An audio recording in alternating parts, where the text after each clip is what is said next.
Welcome everybody to the July 16th, 2024 Tompkins County Legislature meeting. If you will please join me for the Pledge of Allegiance.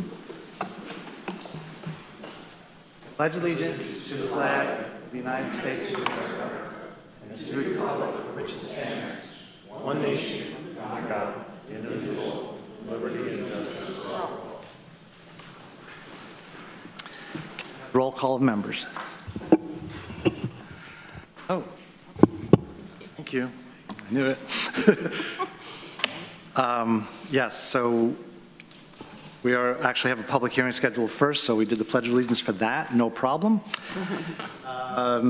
So we have a public hearing, Legislature Chambers, concerning the Tompkins Cortland Community College 2024-2025 operating budget. So let's open that public hearing. Is there anybody that wishes to speak on that topic?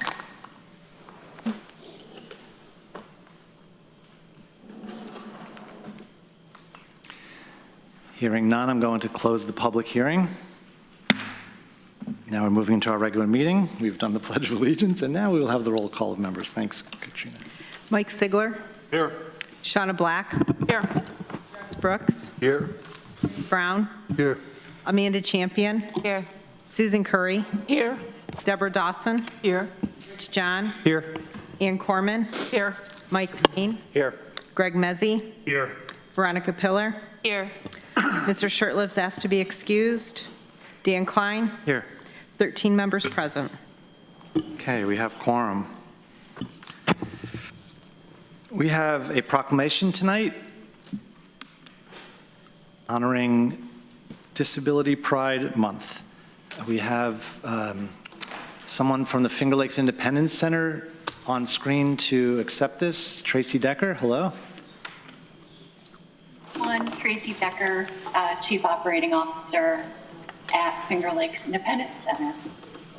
Thank you for being here tonight. I will read the proclamation and we will get a copy over to you in person some other time. Thank you. Thank you.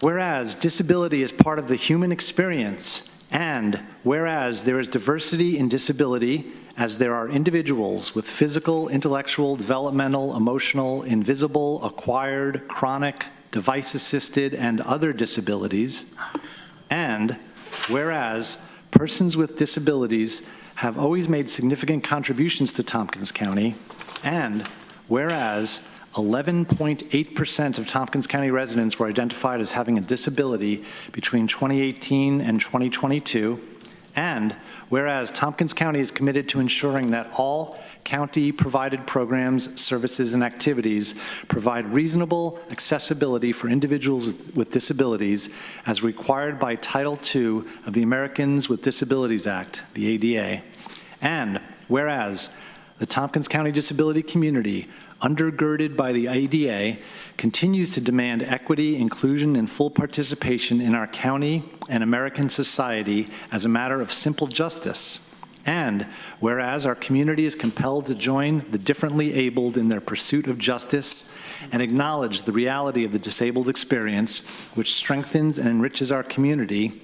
And whereas Tompkins County celebrates the gifts, experiences, and contributions of the disabled community and is committed to creating inclusive community, now therefore be it resolved that the Tompkins County Legislature does hereby proclaim the month of July 2024 as Disability Pride Month in Tompkins County. And together with our entire community, we celebrate and honor every single person's unique needs, strengths, and values, and we strive to dismantle all barriers to inclusive access for all.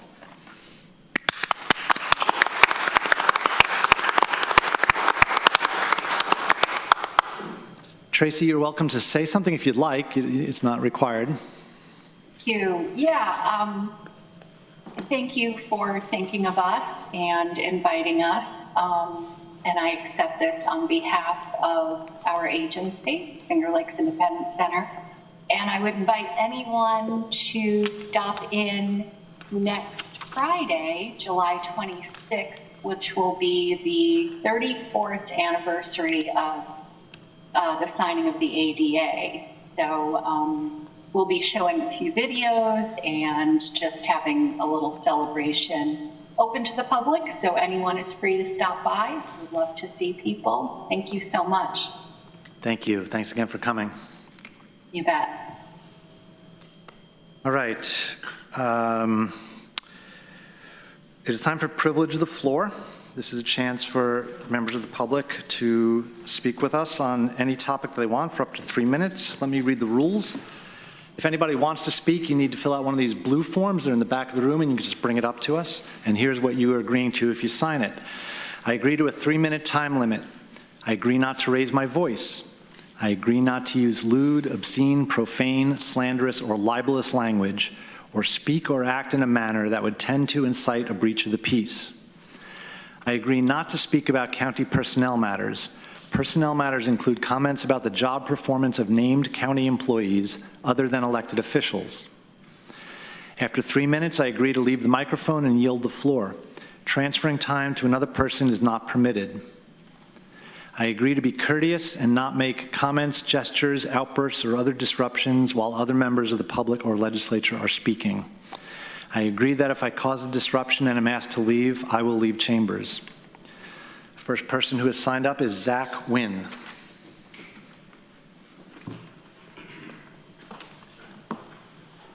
Good afternoon. My name's Zach Wynn. I live here downtown. I'm glad to see the county is planning additional shelter capacity. I suggest not locating the shelter in Ithaca, but rather outside the downtown area. The existing shelter on State Street is a focal point of continuous calls for first responders, police, is the site of violent incidents and other disruptions that are almost certain to occur in the vicinity of the planned new shelter, certainly if it is located in the city of Ithaca. I have forwarded you screenshots of incidents that occurred at St. John's that have been cataloged on a Facebook page that monitors the police scanner to give you an idea of what I am talking about. With the amount of money you will be putting towards the new shelter, providing transportation exclusive to the occupants of the shelter would be a possibility. Also, locating the shelter on a TCAT bus route, possibly one dedicated to the shelter alone, would also be a solution. Having a shelter inside the city may be convenient for access to services, but also keeps the shelter in proximity to drug dealers and the street life that is so destructive to the population that will be served. I appreciated Legislator John's comments at the recent meeting of the Common Council regarding the issue of methamphetamine abuse in the county. I have forwarded you a story about a recent meth bust in Dryden where a pound of the drug was seized. I would like to again request the creation of a methamphetamine task force to address the meth crisis in the community. I would also like to speak in opposition to the resolution for implementation of higher county-wide minimum wage. This proposal is outside the purview of the legislature's responsibility, with the state of New York tasked with determining the minimum wage. The proposal, if successful, would have an effect similar to what is occurring in California, with a $20 an hour minimum wage decimating small businesses and restaurants. It would also worsen inflation and cause wage compression, with the effects felt most by small business owners. I make pizzas for a living. I asked my boss what this proposal to increase the minimum wage to $18.45 an hour would mean for him. He explained that as labor is part of how he determines his prices, it would mean that a cheese pizza that now costs $20 would cost $25. People already complain about the prices. At $25, fewer people will buy pizzas and a downward spiral begins. This law is in conflict with the free market. People who wish to earn more have a multitude of jobs available to them to increase their earnings. Please use your limited time and resources to focus on issues that are within the scope of your responsibility and that have a more certain prospect of success. I'll add that I'm glad that the issue of the Ukraine flag will be settled and that you will no longer be flying it here soon. I don't think it should have ever been up in the first place. This issue has been spoken of in the past. There are countless people dying in a war that could have been ended a long time ago. So I'll be glad to see that flag gone. Thank you. Next up is Jeff Furman. Hi, folks. Good afternoon. I'm here to offer you an invitation to the Democracy Fest. Though it's August 6th, but I had heard that you're meeting August 6th. You have a meeting, but you can come by later because it's going to be a wonderful event. I'm also here to thank you for your help and participation in making this event happen for the second year. It was great last year. It'll be wonderful this year also.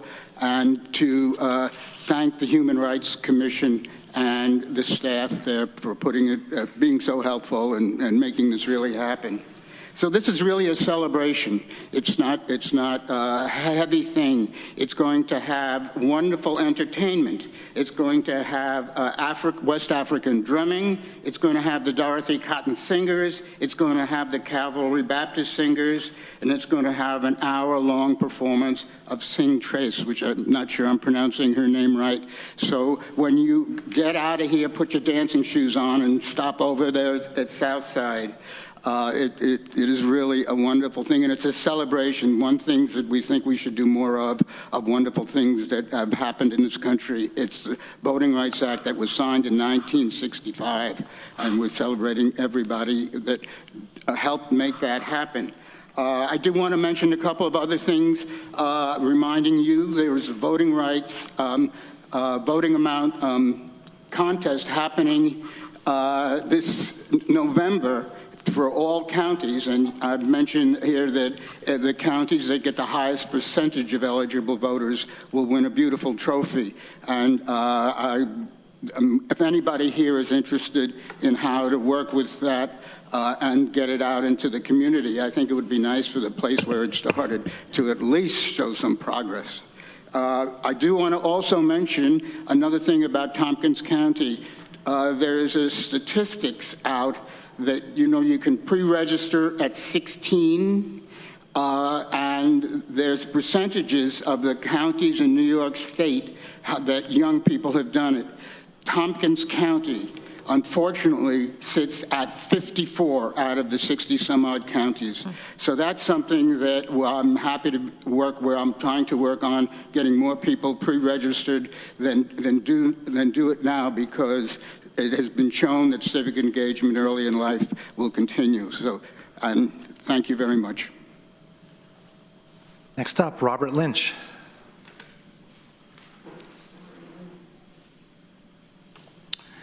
Good evening, Robert Lynch, councilperson, town of Enfield. I'm here representing myself tonight. I think I'm also here representing a forgotten man and woman in a debate that you're going to be having tonight. And that forgotten person is the person who writes the paycheck. As I drive down from Enfield to go to the city of Ithaca in the middle of the day, I drive down West State Street. I'm always looking to the right of me to make sure that those gates at Cayuga Lumber aren't locked forever. It's tough, I'm sure, a small business like that, making payroll with the minimum wage as it is. I go a little farther to Ithaca Agway. Small business, I bet you they have a hard time competing against Big Box Billy down the road. If they had to pay a $24, $28, maybe $30 Tompkins County minimum wage, I'm sure they would go under. Just coming down from Enfield to drive along Bostwick Road, there's Alfred Eddy's farm. He raises produce. If he had to pay $24, $28, or $30 an hour to his people, I bet you his produce stand would close. I buy pizzas at Little Venice in Trumansburg. I buy Friday fish fry at the Royal Court on Meadow Street. Small businesses, they're going to struggle. They struggle already, and they'd struggle more with a higher minimum wage. I know what people have said, that this is only a start, that the resolution you have tonight does not establish a minimum wage, it does not call for a local law, it just studies it. But if you're starting there, where do you end? And you end probably with something that snowballs into something that would kill small business in this town. Big business, they can absorb it. They probably look at Ithaca like Congressman Tom Reed once did. Oh, extreme Ithaca liberals. We'll just use other stores to subsidize the labor expense at our stores in Ithaca. Or they may close and we'll all have to go drive to Big Flats like we used to have to do before the fairgrounds projects were built. It's a bad thing to think about going it alone. It's probably not legal under state law to start with, so you're wasting taxpayer money on legal expenses. I know our county attorney worried about the cost of that. But you're also sending a signal, a bad signal, to the small businesses of this community that you really do not matter that much to us. I want to see those businesses, those Cayuga Lumbers, those Agways, those Little Venices survive. And I think it's best we just lay that proposal on the table, forget about it, and move on with our other county business. I can answer questions about the town of Enfield's matters at a later time in this meeting. Thank you. Are there any other members of the public who wish to speak at this time? Okay, we do have several municipal officials in the room. Let's start with Rod Howe from Supervisor Town of Ithaca. Good evening. Is this on? It is, and welcome. Okay. It's been a while since someone from the town has been here to give you a few updates, so I apologize. It's kind of a snapshot of some initiatives tonight. I'm not going to go into any of them in any great detail. It's more to give you a flavor of some of what we're focusing on right now. I think you saw in the paper that the town did negotiate a successful agreement with Cornell University that will be getting a voluntary payment for the next 10 years. So that was, you know, of course, we were always hoping for a bit more money, but it's great that there will be this voluntary payment to the town of Ithaca. We're working on our own green initiatives for our buildings, for our facilities, both town hall and our public works facility, from an energy, a sustainability, a safety perspective. You can imagine that town hall will be a challenge. It's going to be pricey to make it energy efficient. We're hoping, because it's a historic structure, that there will be grants that we can go after to help with that. So it's kind of a 3 or 4 year initiative to focus on both public works facility and town hall. I love town hall. I think it's a great building. We're in the very early stages, as you are, putting together our budget. Our tax cap is 4.8. We are very sure that we'll be able to stay under that tax cap. We will be considering a pro-housing community resolution at our board meeting on Monday, and staff are submitting the necessary materials to be declared a pro-housing community. We're well aware that in the past, the town has had a reputation for being somewhat difficult for developers. We think that that has changed over the past few years, but we always want to keep making improvements. So we're working on a site design and development criteria manual. We've contracted with Barton Judas. It's putting all the pieces together so that people can find everything in one place. So I'm hoping that will be ready in a few months. For those of you who have been around for a while and the name Turbex means something to you, 919 Elmira Road, there's a new owner of that, and we have worked with that new owner to submit a Restore New York grant. So keep your fingers crossed. That's a key entry point for both Ithacas. People have fond memories of Turbex, so we hope that there will be seeing that restored in the next couple of years. There's lots of development going on in the town. I'll mention one, Maplewood 2. Some of you are familiar with Maplewood 1 on Maple Ave. So there will be more graduate student housing proposed right next door to Maplewood 1. We want to thank the county for their work on submitting an RFP to get some responses to having electric vehicle charges around the county. It did raise a lot of questions that we hadn't thought about for the town.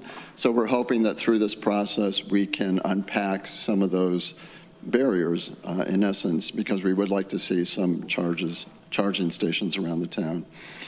Safe Streets for All, I don't know if you're familiar with that. It's a multi-jurisdictional initiative to think about safety issues for bicycles, vehicles, pedestrians. There will be an informational session tomorrow.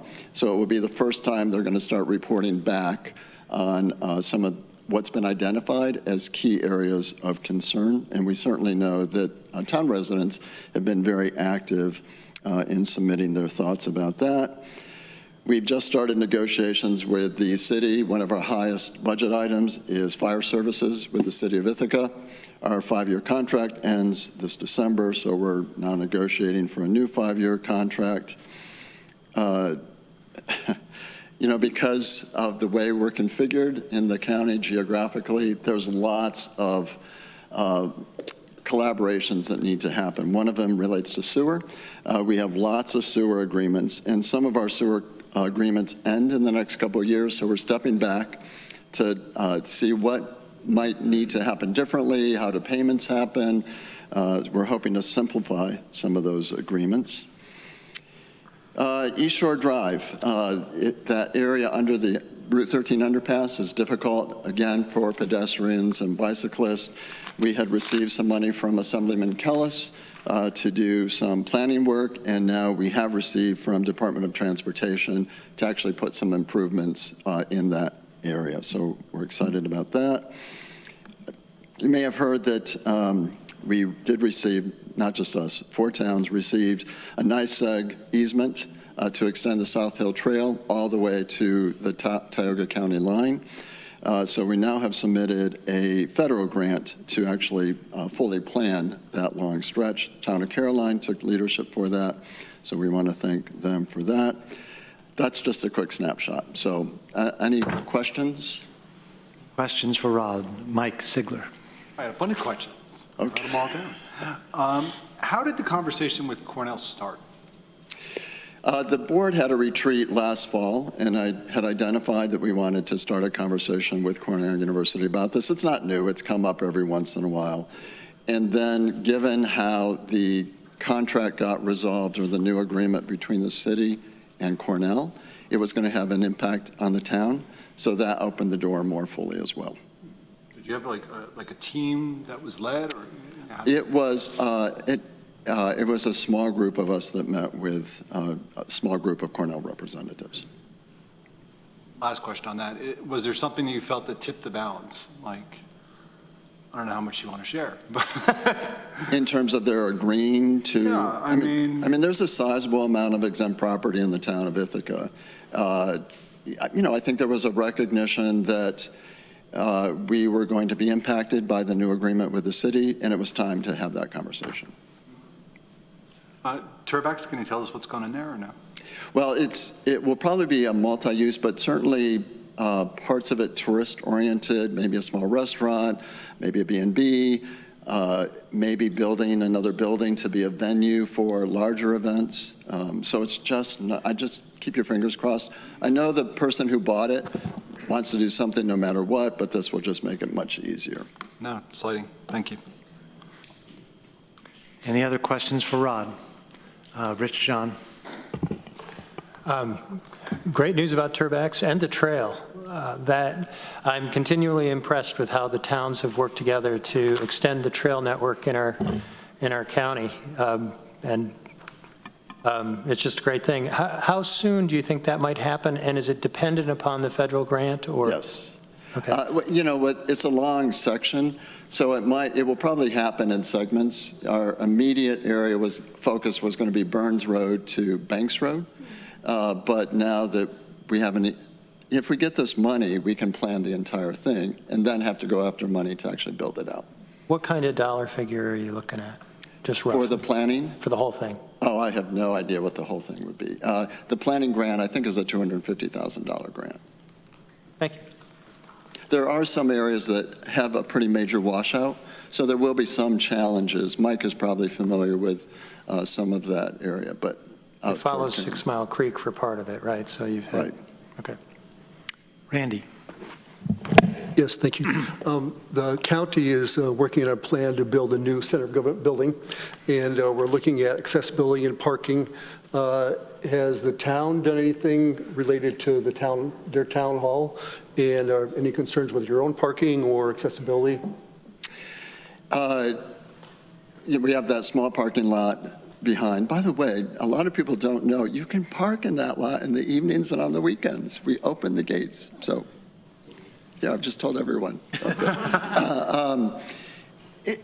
It's a small lot. I know that there has been, I don't know if I'm going to be answering your question. I do know that when the city is ready to do something differently with Seneca Street Garage, we want to have a broader discussion about making better use of that area behind Town Hall. It's probably going to be a few years in the future before that discussion happens. Our building is accessible. And we're glad that it's used for things like early voting and whatnot, but I'm probably not answering your question. No, you are. Okay, good. Anything else for Rod Howe? Mike Lane. Rod, you brought to my attention, it might be nice to mention it to the whole group about the plaque at Ithaca Town Hall. Yeah, so next time you go in the lobby of Town Hall, There is a plaque for Daniel Tompkins. It's not easy. It's how high up? It's probably like where that clock is. So it's hard to read, but there is a plaque for Daniel Tompkins in the lobby of Town Hall. I'm not quite sure why they placed it where they did, but thank you, Mike. So not all is accessible. There you go. Yes. Anything else? Anything else for Rod? Thank you very much, and we'll try to get back here before another 7 months passes. Thank you. Really appreciate you coming and sharing all this news. But what I do want to say is, even though we might not show up here, there is ongoing connection with legislators, with staff, with leadership. So there's a great partnership between the town and the county. So we appreciate that. Thank you. Okay, next up is from the City of Ithaca, Common Council, Patrick Keel. Hello, everybody. Is this working? It is. I will do my best to, well, actually, I'll get into that in a minute. I did want to mention that the Ithaca Agway is now owned by Ace Hardware, so I just felt like that was an important thing to notice. And I also wanted to say I really appreciate more research being done in any regard, but especially in a minimum wage in Tompkins County. I think that's really cool, and I'm sure you guys will have a lively debate once that research is officially finished, but I just think the more research we have on all these issues that are impacting our populations here in Ithaca, the better. So I will do my best to speak for the whole group tonight. Thank you for having me. I did want to touch on a couple of things that have happened, I think, since the last time we had a representative here. The first, we passed good cause eviction in the city of Ithaca, which is super exciting for me and others. We also discussed ADU policy, and then I did want to give an update to Legislator Mezzi. There were mufflers that were installed in the vacuums at the car wash downtown, and you also got me thinking about the role of business and private citizens and kind of how those things work together with their built environment. So thank you for starting that for me, and I really appreciate it. I've done a lot of thinking about it, and yeah, so thank you.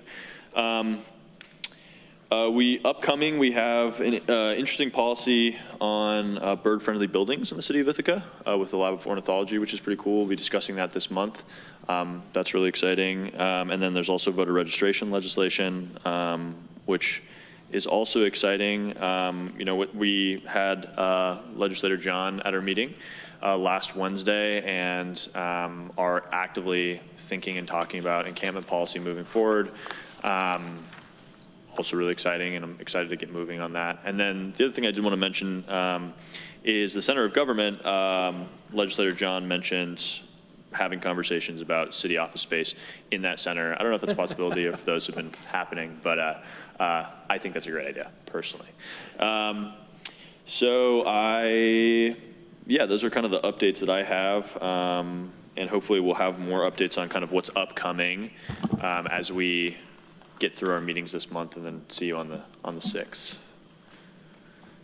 Questions for me? Any questions for Patrick? Mike Sigler. When it comes to Ithaca Agway, do you mean that, Ithaca Agway hasn't changed ownerships. It still has the same local owner it always did. It's just no longer a True Value. It's now an Ace Hardware. That's correct. Okay, yes. Thank you. And good cause, you passed that at your meeting. Is that going to apply to commercial properties as well? Good cause eviction. I don't think that the state law applies to commercial properties. I think it just applies to local tenants. But I don't know how many of you have read the actual legislation. I'm not a lawyer, and it is very dense, and it took me a good 15 readings to get through it. But we've been advised by our counsel that we shouldn't see any adverse legal action because of it. And I'm personally taking him on his word for that, and I've heard that from other legal experts in town as well. Ann. Thank you for coming and giving us a report. So I had a question you said about Ace Hardware purchasing Agway? True Value. I think they purchased the True Value chain. True Value chain, okay. I went to the Hammerstone grand opening downtown, and I know. Super exciting, by the way. Yeah, and so they're in the old Ace security building. So I was told that Agway bought, but maybe it's Ace Hardware? Yeah, So I'm Ace- not sure. Ace Hardware Hardware. bought Agway, and then a good portion of that block, not just that. All of that's wrong. What's I that? apologize. I think I caused confusion. Ace Hardware, the branch or the national chain, bought True Value, which Bought is True the Value. Agway ownership arch. Okay. Yeah. And then who was it that bought across the street where Ace Security and the number of buildings that were for sale? You're not sure? Yeah, I'm not sure. Okay. But anyway, kudos to Hammerstone while we're talking about them. Yeah. Any other questions for Patrick? Rich? Yeah, just for my colleagues, it did come up on the center of government whether we could share space. And in a perfect world, that would be a good idea. I did, for your benefit, I said I thought that would be an incredibly heavy lift, given the challenges we have with the center of government building it and making all the decisions. But that was mentioned. But Patrick, thank you for coming, and thank you for talking about the encampment issue and continuing the conversation. I understand there's some movement at the city in terms of trying to put a working group together to really think about how we could do a better job in the encampments. And again, my view is that I believe both the city and the county really need to rethink how we've addressed this over the past decade and more, that we have people dying in our community. We are not addressing this problem in a real effective way. And there are places around our country that are doing something about this. It's not cheap. It would be a major commitment. It would be hard in lots of different ways. But what we see now, I think we have tremendous cost that is invisible to us because it's not directly paid, but it's, say, the cost of your groceries have to account for the security costs, the loss of grocery carts, the shoplifting. We are spending money on this, whether we know it or not. And I had a chance to visit with some of the residents down in Nate's, and they're right in the middle of it, and they bear such a brunt of it that we have not really paid enough attention to. With the county's focus on considering a site for a shelter, an expanded shelter, and the city's movement in cleaning up encampment space, I feel we're starting to head in a better direction. I hope that we continue that and we think really hard about how we can get to a better place. But Patrick, thank you for bringing it up. Yeah, of course. And I think, and these will be ongoing conversations, we did vote to delay the vote on a new encampment coordinator position at the city until the August meeting. And I think that part of that was out of the conversations that we had with community organizations who felt like a lot of times historically the city has kind of just thrown stuff at the wall and has kind of seen what sticks and what works and what doesn't. And I think we're really interested as a council in working with our community stakeholders as well as legislators at the county level to kind of really have a unified vision about where we want to go with homelessness policy and housing. I think the Human Services Coalition has done tremendous work over the last, I am not very good at math, but a long time now. And I think that, part of what I've heard from community organizations as I've been doing outreach is that the current policy, which is a pilot program and will end in a couple months here and we'll have to revisit it, is that, it wasn't really a combined effort on the part of legislators at the city level and community organizations to think critically about, is this the best way forward? Is this really what we want to be doing as a community? Is this what's going to benefit people the most? So I'm really excited to, use research and evidence-based information, trauma-informed, and kind of move in that direction to somewhere that we have a really strong community here and we're really supporting the people who need support. Any other, Mike Lane? I just wanted to add to the comment about the center of government and the possible joint use. When we were trying to decide what to do with the old library site, we at the county approached the city about the possibility of a joint building, and we were turned down flat. back then. And not only that, but when we designated a developer with a project, the planning director of the city came in her personal capacity, argued against our doing that. It was rather a strange reaction that we had back then. Yeah, well, I think and I hope that me being here is kind of a testament to this, and I know that you see Pierre here as well, that we are really interested in having a very fruitful relationship with the county and working together on a lot of these things. And, I'm sorry that's happened in the past, and hopefully that never happens again going forward. And we, have a really strong working relationship and can really make some impactful change in our community. Thank you. Any other questions for Patrick? Patrick, thank you so much for coming. It's my pleasure. And if anybody wants to sit down and chat at any time, my phone number and email are online. I'm always available and looking to talk more, especially about the connection between private and industry and environmentalism. So, Mr. Mezzi. My number's online too. Robert Lynch, Town of Enfield, do you want to speak? On up. Good evening. First thing I want to do is I want to give a shout out to our fire companies and our highway departments and others who worked so diligently to clean up all the debris that fell in yesterday's storm. I want to thank our highway crew. I want to thank Jamie Stevens, chief of the Enfield Volunteer Fire Company, and his people. And, Enfield got hit hard yesterday. In fact, I'm one of the 5,000 people in Tompkins County without power, and probably will be without power for another day or two, given my circumstances. That's why I'll be leaving probably after I make this statement and check on my place and go up to the Enfield Board of Fire Commissioners and give them a high five for the work that their people did. In terms of Enfield, what we've done, we are building a skate garden up there, and it's with the help of Tompkins County.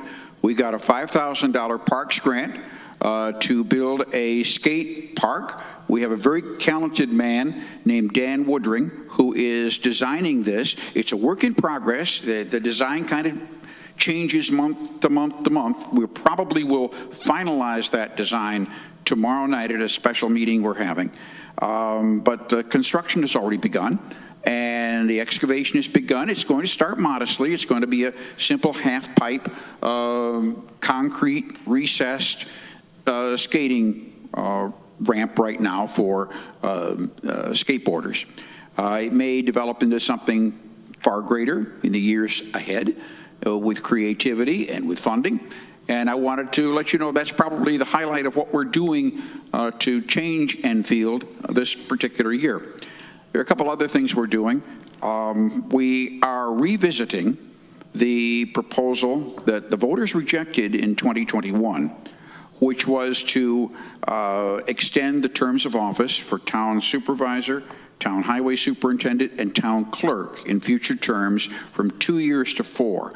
I think there are only a couple towns, Danby may be the other one, in Tompkins County with short terms for those offices.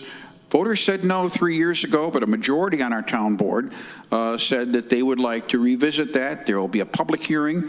It was to be held last Wednesday, but we postponed it because of bad weather. It will be held again tomorrow night, beginning at 6:30, where people can weigh in on whether they want those terms of office extended or not. And I invite people in Enfield to come out and voice their opinions.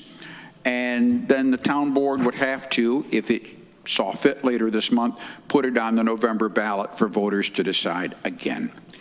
Third thing I'll mention is that we have a discussion, a conversation going on in Enfield with regards to how intensely we should prune our road trees. The residents of Rockwell Road have complained a little bit this year that the pruning techniques are a little too aggressive, that the plan is to make it so that you can see the sky as you go down the road and not have what's called a canopy hanging over the roadway. The highway superintendent believes that's not recommended practice, and he has recommended that for the sake of snow removal and safety, that more tree removal be undertaken. So we're having a conversation. We had a special meeting on the 26th of June where we discussed it with the citizens of the community. We may form a conservation advisory committee to advise the highway superintendent in future projects. And we're trying to cooperate. We're trying to reach common ground, and that's a work in progress too at Enfield. And I think those are the foremost things we're working on, and if anybody has any questions, I can try to answer them. Any questions for Robert? Mike Sigler. The Yes. terms vote, when did that happen? When it last went to the public, when did that happen? The vote on the length of the terms? I'm sorry, I didn't catch that. 2021? Yes. Okay. Okay. When you last voted on the terms, it doesn't. But the terms would be voted on, they were voted in 2021, and it was defeated. I don't have the numbers with me. I was just curious. But the voters rejected extending the terms for supervisor, highway superintendent, and town clerk. And partly because of the change in state law, which will shrink future terms by 1 year, and you're aware of that, in the future. Well, I guess that some members said, I don't want to run for just 1 year, a 1-year term, which would then become 2 years in subsequent cycles. And so we got some encouragement, mainly from the highway superintendent and town clerk, that we revisit that. And there hasn't been a whole lot of public comment so far. That's why I encourage people to attend the hearing tomorrow night. I, for one, would like to keep it where it is because I think the voters spoke in 2021, and it's not appropriate to ask them again, but other members of the town board think differently. Any other questions? Randy. Yes, Robert. You've had issues in Enfield with intersections of 79, and I was on Sheffield Road I guess I was going south or west, and the visibility on that corner, it's a really tough corner, that 79 and Sheffield there. You can see up, you can't see going north on 79 at all. So I know, and I'm not sure if it's a county road, I believe, correct? Yeah, Sheffield is a county road, right? And 79 is a state highway, of course. And Applegate's also county? Applegate is also county. Now, there was an issue with stop signs there. Has that ever been resolved, or? We had urged the state to look at even putting a blinker light at Applegate because our then fire chief had told us that Applegate is a very dangerous intersection. There have been fatalities there. There have been serious accidents there. There were 2 serious accidents just late last year. And that prompted the town to ask Jeff Smith of the county to then forward on to the state the request that we have something more in terms of traffic control there. Not a regular stoplight. We didn't anticipate that a stoplight would be needed, but maybe a blinker, maybe something. They are going to improve some of the signage there. The state did say we're going to improve some of the signage, but they said, no, we're not going to have any blinker. We're not going to go that far. They also, there was some talk that maybe we should reduce the speed limit more to the east of Applegate, down toward Sheffield, because of the traffic hazard. And as I understand it, the state also turned that down. The state has great control over what speed limit is posted on town roads. I wish that weren't the case, but that's the way it is. And of course, they have authority over what speed limits they post on their own state highways. So that's where that stands. We appreciate what the state is doing. We wish they would do more. Thank you. Any other questions? Robert, thank you for coming in. Thank you. Real quick, is town of Enfield looking at becoming a pro-housing community? I'm sorry? Is the town of Enfield looking at becoming a pro-housing community? I haven't heard any pro-housing community in how to define that. Someone want to explain? It's a, may I? Please. It's a state, my understanding is it's a state designation, that there's an application process. It's a little unclear. We worked on that a little bit, and we've said we're open to that, but we didn't get answers to our questions regarding what that would entail. Sure. At a prior meeting, it was discussed a little bit.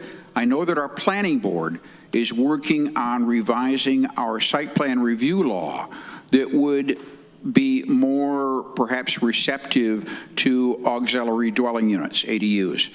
And that's part of what the planning board is working on. It'll eventually come to the town board, and we'll eventually act on it.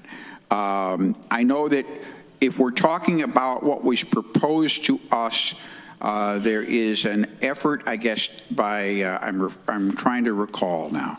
There was an effort by a pro-housing advocacy group to encourage that we try to open ourselves up to more affordable housing. If that's what we're talking about, we did pass a resolution of endorsement to that at a couple meetings ago, but we didn't, I don't think we've taken any concrete actions toward implementing that at present time. Yeah, and again, I apologize for my haziness. There's been a lot of information that sort of rolled out as the program. It's a New York State program, pro-housing designation. There's been conversation and I believe some action to access certain state funds as it relates to development of housing and supporting housing development and infrastructure, that the communities would need to be pro-housing designated communities. But I'm more than happy, because I know there's some folks in our planning department who know a lot more about this than I, and maybe we can connect you or other folks at the town with them to get more information, because the program has continued to evolve as more information has come. And as I recall, there was a resolution brought to us, and at the time that was brought to us, we were told that this program was only authorized for the city of Ithaca, maybe the city and town of Ithaca, and it had not been authorized for the larger portion of Tompkins County, but there were initiatives that the advocates hope would allow this kind of a program to be permitted in the larger area of Tompkins County. And so we signed on to it. We said, why don't we at least see if there's an opportunity there? Because we'd like to do something. Maybe that conversation can continue offline. Mm-hmm. Yeah. Thank you. Any other questions? All right, thank you very much for coming in. Thank you. We're up to legislator privilege of the floor. Shauna. Thank you, Dan. I just wanted to make a statement and be very vocal and intentional about condemning the shooting that happened a few days ago at the Donald Trump rally. And I want to make sure that we're all on the same page and we can recognize that this, in fact, is domestic terrorism. Whether we agree with a candidate, whether we prefer a different candidate, this is absolutely about preserving democracy and making sure that we all feel safe to experience the political movement that we want to be a part of. There was a gentleman that lost his life trying to protect his family. There were also other individuals that are currently seeking medical care. Storming the Capitol, I think we can all remember that, was also another act of domestic terrorism. I'd like to challenge my colleagues to help me in bringing down the tone that we're feeling on a national level. It's up to all of us to make sure that our community stays safe. It's also up to all of us to make sure that we're doing the right thing and not feeding the fire. So I thank you all. Thank you, Shauna. Hear, hear. Other legislator privilege of the floor. Randy. I've been thinking about the Big Brother, Big Sister program, and because there are numerous kids, especially boys, that are not being assigned to a Big Brother because the volunteers don't exist. There's some Some boys have been waiting almost 2 years for a mentor. And so I met with Joe Gibson, and it's Youth Bureau, and he's the director of that program. And we spoke for a while. And he said that, Cornell used to be such a big asset for providing volunteers, but because of COVID and other things, especially freshmen and sophomores not having cars, and transportation is a big issue. So we connected with Cornell Community Relations, Kate Supron, and we had a nice discussion about that. And Cornell is going to present some opportunities to their community, not only students, but their retirees and staff, and trying to get more people involved in that role. And then Joe's working on what's causing this barrier. They seem to be doing pretty well with women volunteers, with girls. The girls, there's only 20 of them versus boys. So we're going to continue to work on that. I just wanted to share that. They're going to connect with Ithaca College and then other people as well. But trying to do a program to make people aware of what it is and trying to help the kids out. So I wanted to share that. Thank you. Greg. Yeah, I had the opportunity to go to the Stewart Park splash pad ribbon cutting on July 3rd, which was a lot of fun. I got to go into the splash pad too afterwards, which was even more fun. My inner kid came out for sure. This was a incredible lift for the Friends of Stewart Park, bringing together the New York State Parks with a $500,000 park development grant. Assemblymember Anna Kellis' office was supportive. Senator Leah Webb's office was supportive. The Tompkins County, through the Strategic Tourism Planning Board, since 2009 has given over $250,000 to feasibility and planning to improve Stewart Park. And what I thought was most inspiring was their vision for the playground and splash pad. We envision a world where all people know they belong. And some of the things that they've done around playground and the splash pad, accessibility, and the improvements to the park are really meaningful in ways that many of us may never understand. But as you face the world through a different lens or different experience, you may come to appreciate some of the minor details and touches that both went into the playground and splash pad. So I think it's great the work that the Friends of Stewart Park is doing, and just wanted to commend them for an exciting event. There was great turnout. There was a ton of little kids waiting for all the adults to stop talking so that they and Assemblymember Kellis could really run through the splash pad together. And so it was just it was a fun time. So congratulations. And then also, just a personal note, had the opportunity while at work a couple of weeks ago to experience our rapid medical response firsthand with an injury that took place, not by me, by somebody else. And it was amazing to see how quickly the Tompkins County rapid medical response was there within minutes out in Lansing. Followed up by our own legislator, Lee Shurtleff, driving the ambulance from Groton because all of the other ambulances in the county were occupied at that time. So it was great to see, and the professionalism, the care, the comfort that that person provided, who was the first responder, was really inspiring, and it was great to see in a firsthand setting the fruits of the decisions and the work that we're doing. I think it's really having a meaningful impact, and I know the person who received the treatment was grateful for all those that responded. So just wanted to give that shout out as well, because that team's doing a great job. Thank you. Randy. I'm sorry, I forgot. Newfield Old Home Days is Friday, July 26th, and Saturday, July 27th. Usually about 500 people. There'll be a parade. I'll be there with the booth, or table, I should say. And I'm not sure if the county's going to be there. Usually Office for the Aging typically sets up there as well. But I just wanted to let people know. Thank you. Mike Lane. Shauna, thank you for what you said. You were 100% right on. We need to lower the rhetoric. We're all horrified anytime something like this happens. I went and looked up, and be my guest, look up on Wikipedia the attempts on presidential candidates. The numbers are really scary. It's almost always gun violence. Going back to when President Jackson was accosted in the Capitol by someone who fired 2 pistols at him, but fortunately they misfired. Usually not a conspiracy, with the notable exception of what happened with President Lincoln.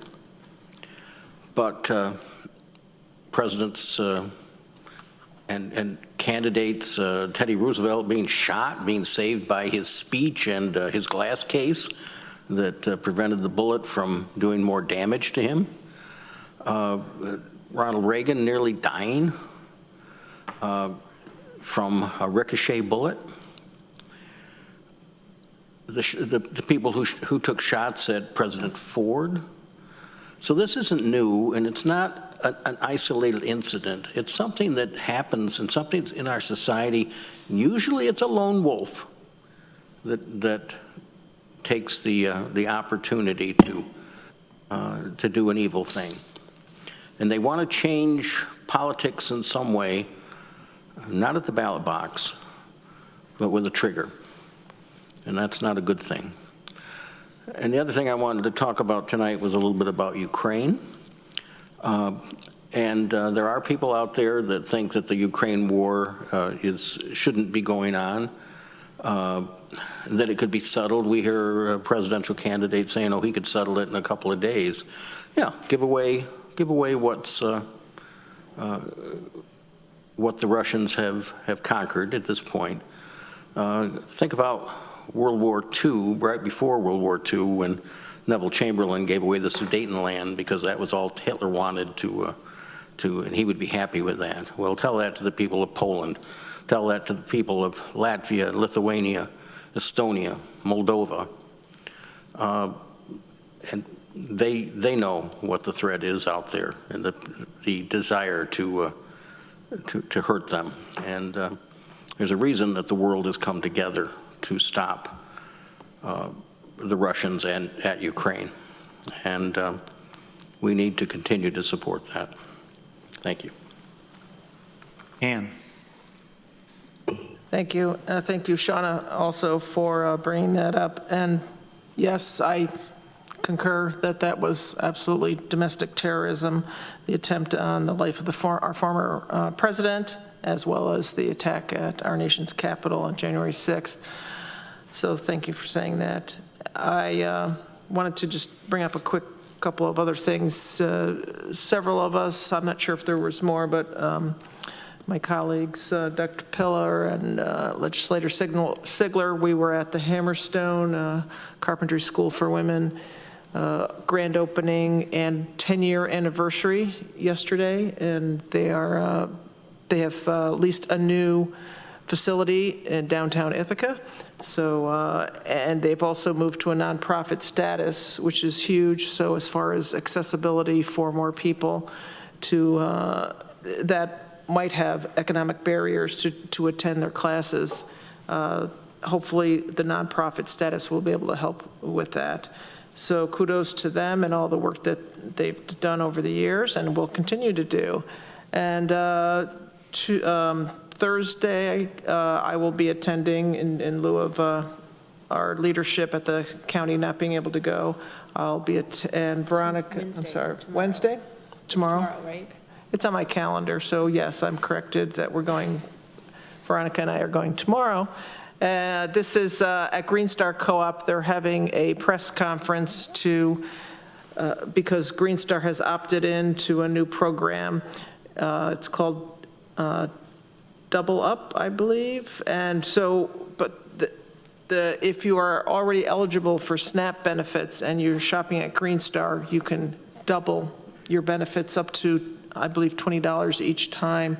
So it's a way to make that really really healthy food, organic food, and mostly local food available to more people locally. So I'll learn a little bit more about that and tell you a little bit more next time. So thanks for allowing me to go to that, to represent that. And that's all I had. Thanks. Veronica. Since our last legislature meeting, the Supreme Court has ruled on a lot of things, but I want to mention their decision in the case of Grants Pass, City of Grants Pass, Oregon versus Gloria Johnson and John Logan and others. There had been a third plaintiff, Deborah Blake, but she passed away halfway through the 6-year legal odyssey that it's been. And the Supreme Court decided that punishing people for sleeping outside is constitutional, regardless of whether there's anywhere else to go. And I just want to affirm that while that may be constitutional, it does not have to be legal. It is certainly not moral. It is certainly not ethical. And it is also not effective if the goal is to solve homelessness or do something about homelessness. To solve homelessness, we need housing plus a bunch of other supports around it, and punishing people for existing, because all people are going to exist all the time unless they die, and you have to exist somewhere, you have to sleep somewhere. It's not going to do anything to solve homelessness. It might just make people's lives worse while carting them around place to place. I know we reported recently that the housing surge, getting a bunch of people into the permanent supportive housing in the Asteria building, in the immediate term, lowered the population of people living in what we call the jungle from 30-something down to 10.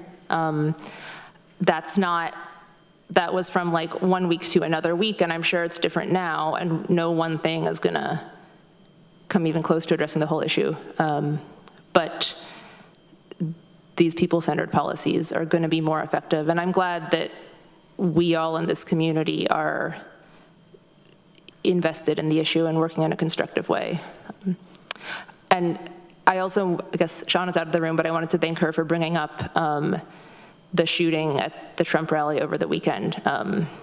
It is an important part of democracy that people should be able to attend a political rally and not get shot at. And that didn't happen a few days ago. Any other legislator privilege of the floor? Rich. Yeah, I too thank Shauna for bringing up that subject. It's absolutely clear, but I want to note a contrast. Our friend Robert from the town of Enfield was just here talking about tree pruning, which I just think is a great example of local government and how it works, that this is important, you know, how the trees are pruned in your town, and they work it out. People come to meetings, they talk about it, and, you know, maybe somebody will be unhappy, you know, somebody loses, somebody wins, but the temperature is appropriate for the argument. And frankly, at our level, we have contentious issues, but we get through them. And again, it's local government. I think there's a real difference at the national level where it's just different. The issues are so much more abstract, and they're so much easier to polarize on. And frankly, if you pick any national politician and listen to them talk, they're generally pretty reasonable. And then go look at their fundraising material. Mm-hmm. And the amped up temperature is baked in. These people need so much money to run for office. They have to get cash. And the way they do that is terrify people.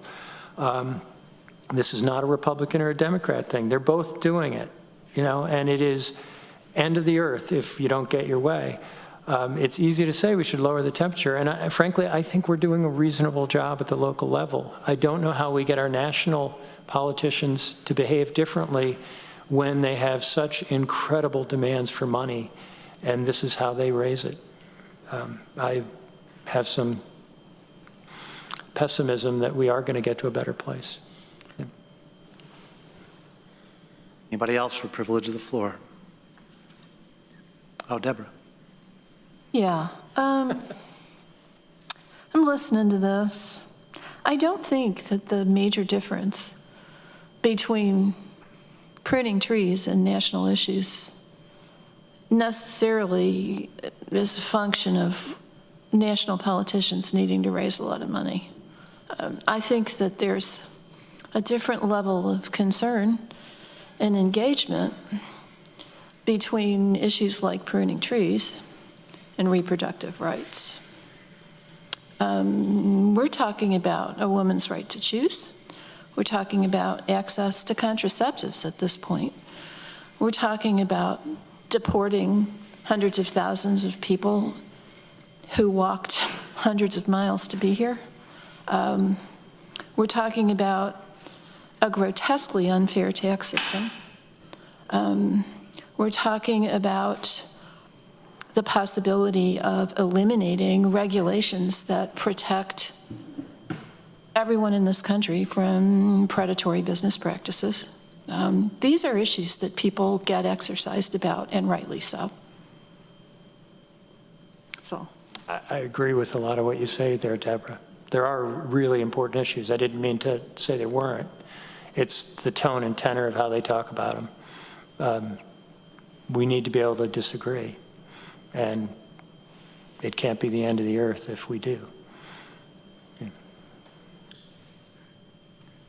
Any other privilege of the floor? I mistakenly passed agenda item number 4, so we need to go back a step. There will be an executive session tonight, and I will announce later in the meeting the purpose for that executive session. And then as far as reordering of business, if it is acceptable to the members of the legislature, I would like to move up both Resolution S, which is the one about Lighthouse Partners, and Resolution O, which is the TC3 operating budget. Is there any objection to moving those up? Thank you. All right, back to our regularly scheduled agenda. We're now on item 6, Chair's report. I do have a small Chair's report.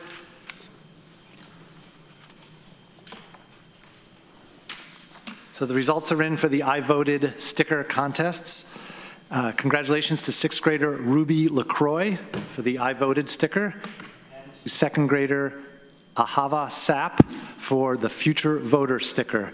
That one featured the phrase, "I'm on the vote boat." I kind of like that. I was also going to mention the Democracy Fest, which one of our speakers already mentioned. The only thing that he forgot to mention is that there's also free Ben & Jerry's ice cream at that event. That should be known. That is an attraction. It definitely is.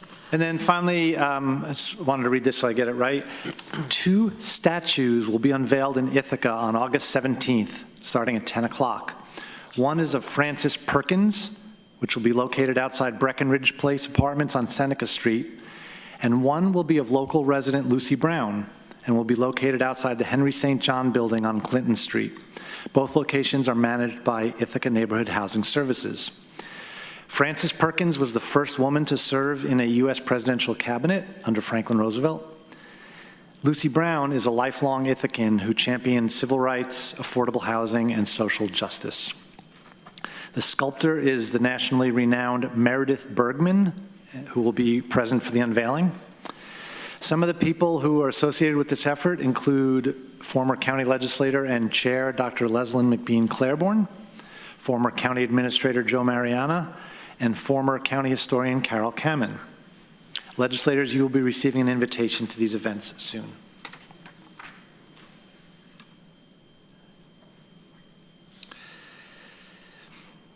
Okay. I don't think there are any chairs appointments. No. Okay. Special topics, no. All right, reports by county administrator. Let's start there. Lisa Holmes, you're on. Thank you, Dan. I just have a few updates.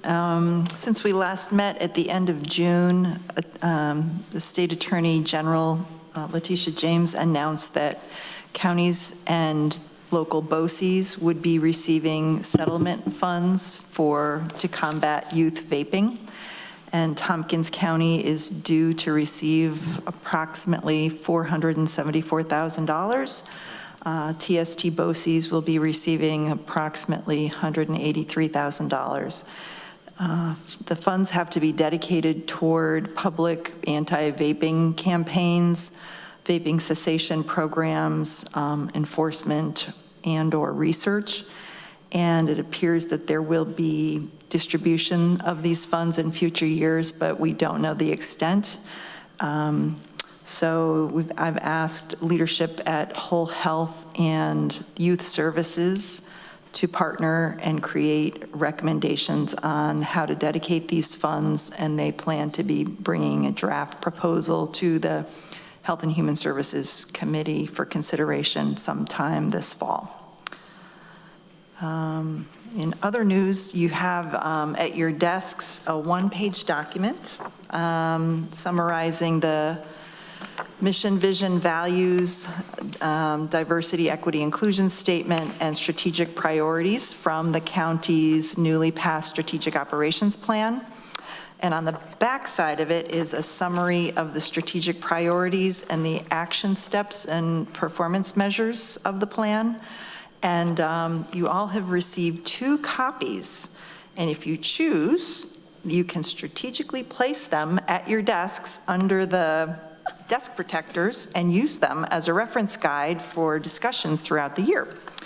And we are directing departments and agencies in the budget process to align their budget over target requests to these priorities and action steps, so they will be regularly referenced in the weeks and months and hopefully years ahead as we progress toward our goals. So and I also want to thank Dominic for fitting so much important information into such a condensed and usable format. And we're also going to be having full copies of the plan produced, hard copies produced, and we'll make those copies available for the legislature.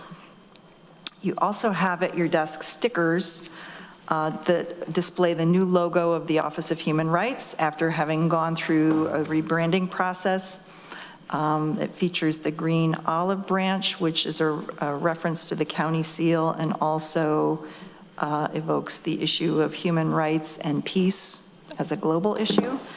And new signage is being installed at the Office of Human Rights downtown, and these files are also available for download on the county's website.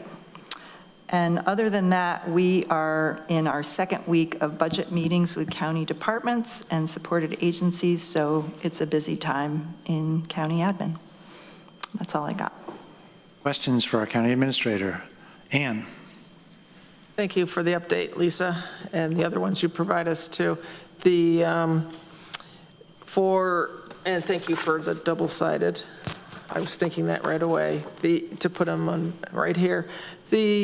For our committees, so for instance, some of these are pretty much, like for instance, the climate change and mitigation and resiliency, a lot of that can go under Planning, Energy, and Environmental Quality Committee. I mean, not all of it, but a lot of it.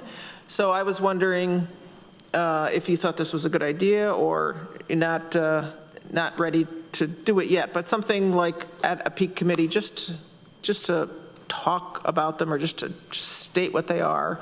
But if there's some other plans, or if you wanted me to figure out like how can peak support these, and I thought maybe a first step would be just to read them at a peak meeting, but I'll take your advice. Absolutely, I love that question.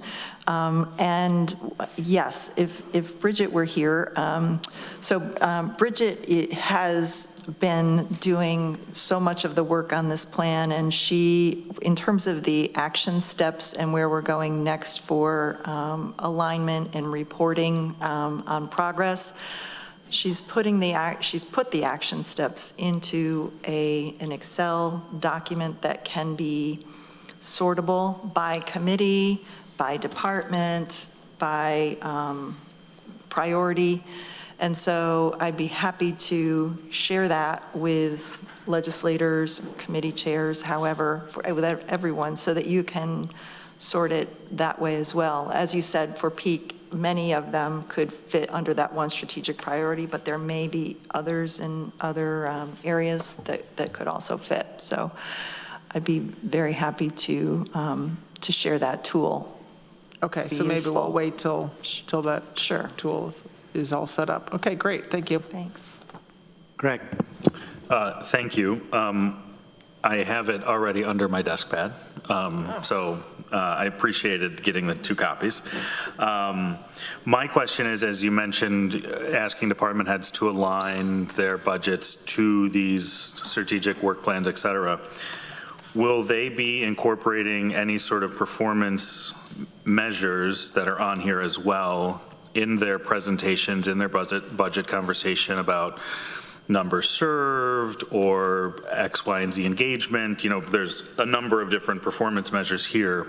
How will those be incorporated in addition to the alignment to the overall priorities? Sure. So in the OpenGov software, there's a measurement tool, key performance indicators, and we have directed departments to choose the key performance indicators that best line up with the services and that they provide. So those will be used in OpenGov and in the budget process as well.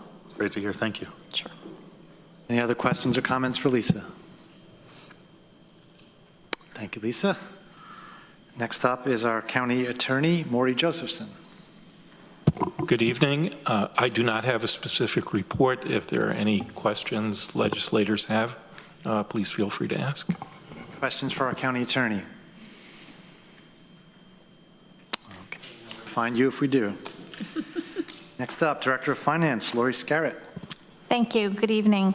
I have 2 updates, one being the update from the auction that we held for the real property tax in REM foreclosures. On June 24th, we sold 7 properties with receipts totaling just over $600,000. The auction was attended by over 100 people with 52 active bidders.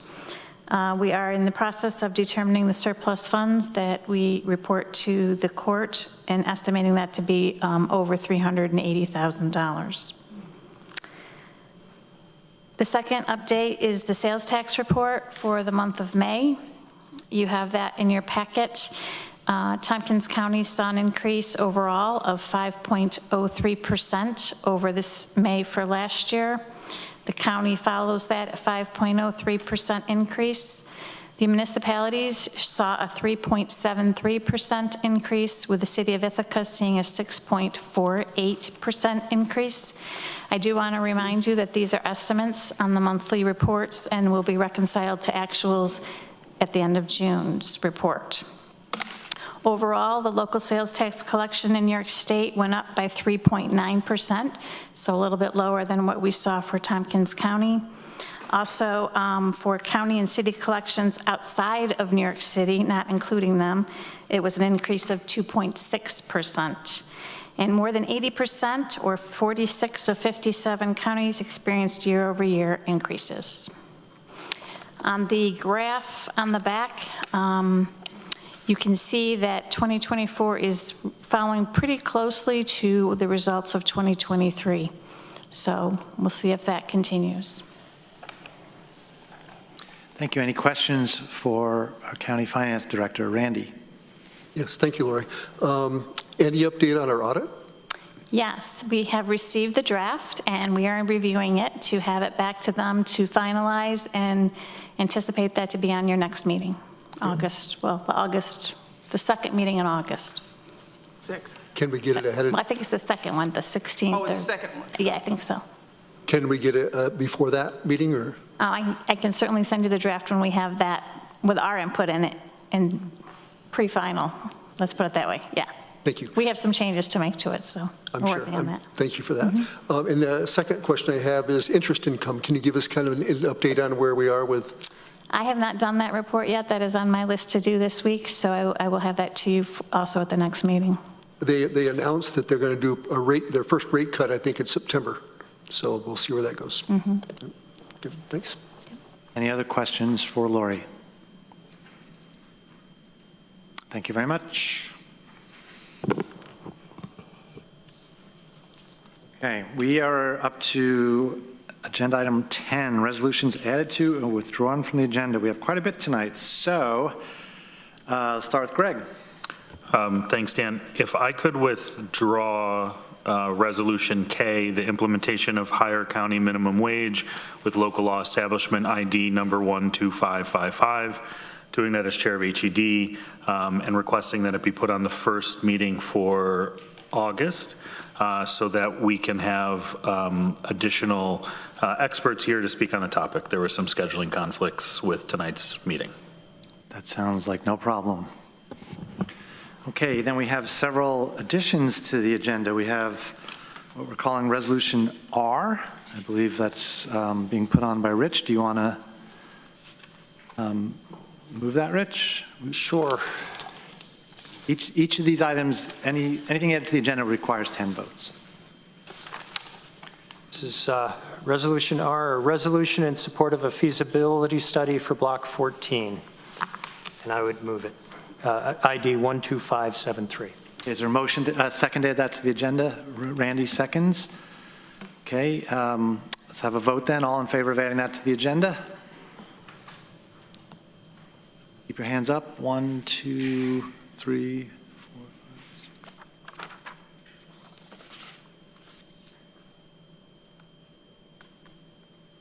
Okay, you can put your hands down. It was 10-3. That just passed. We have resolution, we're calling resolution S. Susan Curry? Yes. Yes. I mean, don't we have a chance to vote even though we're voting against? I mean, you asked for votes for, but you didn't ask for votes against. And I didn't see who the third person was. Sure, thank you. Can we go back to resolution R? We had 10, we had the hands up for 4. Can we have the votes against, please? Oh. Yeah, this is adding it to the agenda. Sorry. That's 3. Okay, thank you. Thanks. You're welcome. Back to resolution S. Susan Curry? Yes, this is from the, would come through facilities and infrastructure normally, but it's for the Department of Planning and Sustainability. It's an authorization to accept Lighthouse Partners and local lawyers for good government donation of services for pursuing Inflation Reduction Act funding. It's ID 12572. Okay, is there a second for that, please? Shauna seconds. Ready to vote on whether to add it to the agenda or not? All in favor? Any opposed? Okay, that motion carries unanimously. Shauna? I would also like to add a resolution that is not on the agenda, Resolution E, ID 12569, Budget Adjustment Resolution, Department of Social Services, authorizing social services to accept a supplemental Hoyt grant and execute associated contracts. I so move. Thank you. Is there a second? Travis seconds. Ready to vote on adding this to the agenda? All in favor? Any opposed? That is unanimous. Okay, we have changed the agenda quite a bit. We are now up to the consent agenda. Consent agenda consists of resolutions and appointments to be voted on as a group unless any member of the legislature requests that a resolution or appointment be instead included separately and individually as part of the business of standing or special committees. Advisory appointments, we've got a lot of papers here. For the Environmental Management Council, Edward Dubovi, Town of Lansing. From the Facilities and Infrastructure Committee to the Air Services Board, Mark Irely, Ithaca College representative. And from the Housing and Economic Development Committee to the Strategic Tourism Planning Board, Scott Riesenberger, Tompkins Cortland Community College representative.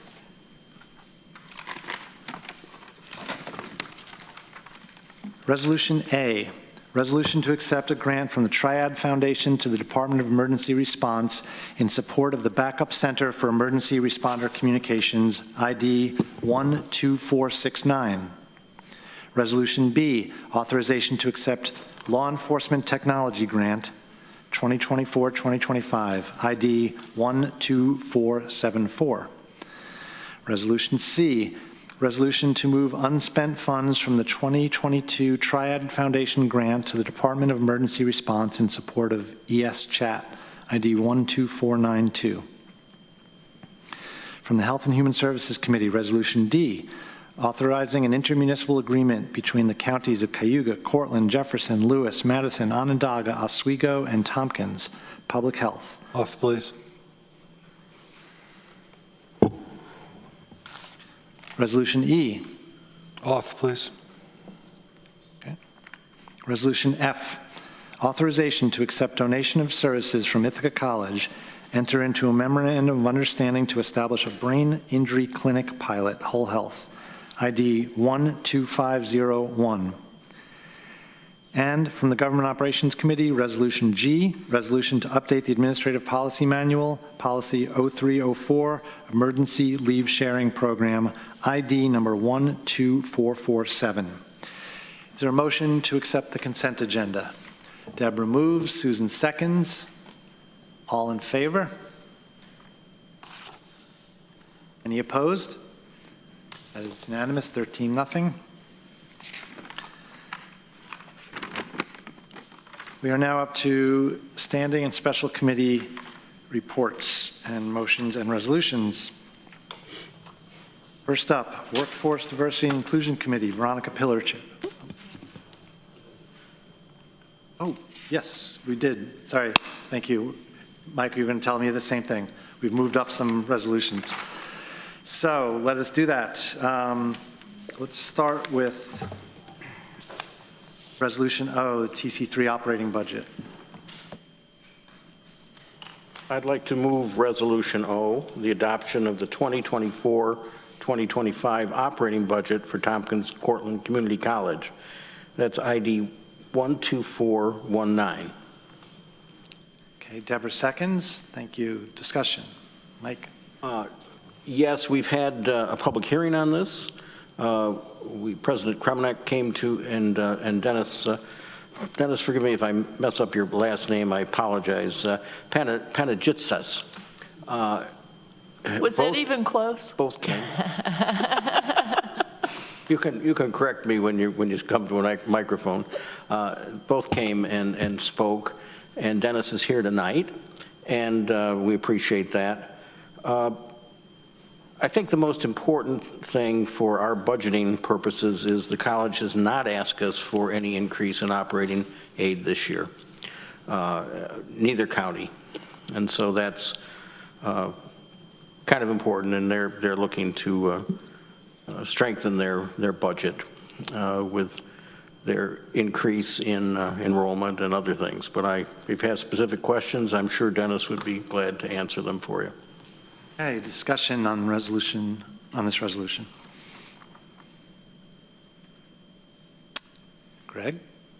Yeah, I just think the fact that TC3 is able to continue to evolve and develop new micro-credentials and be a real supporting partner in workforce development while still not asking for an increase is to be commended.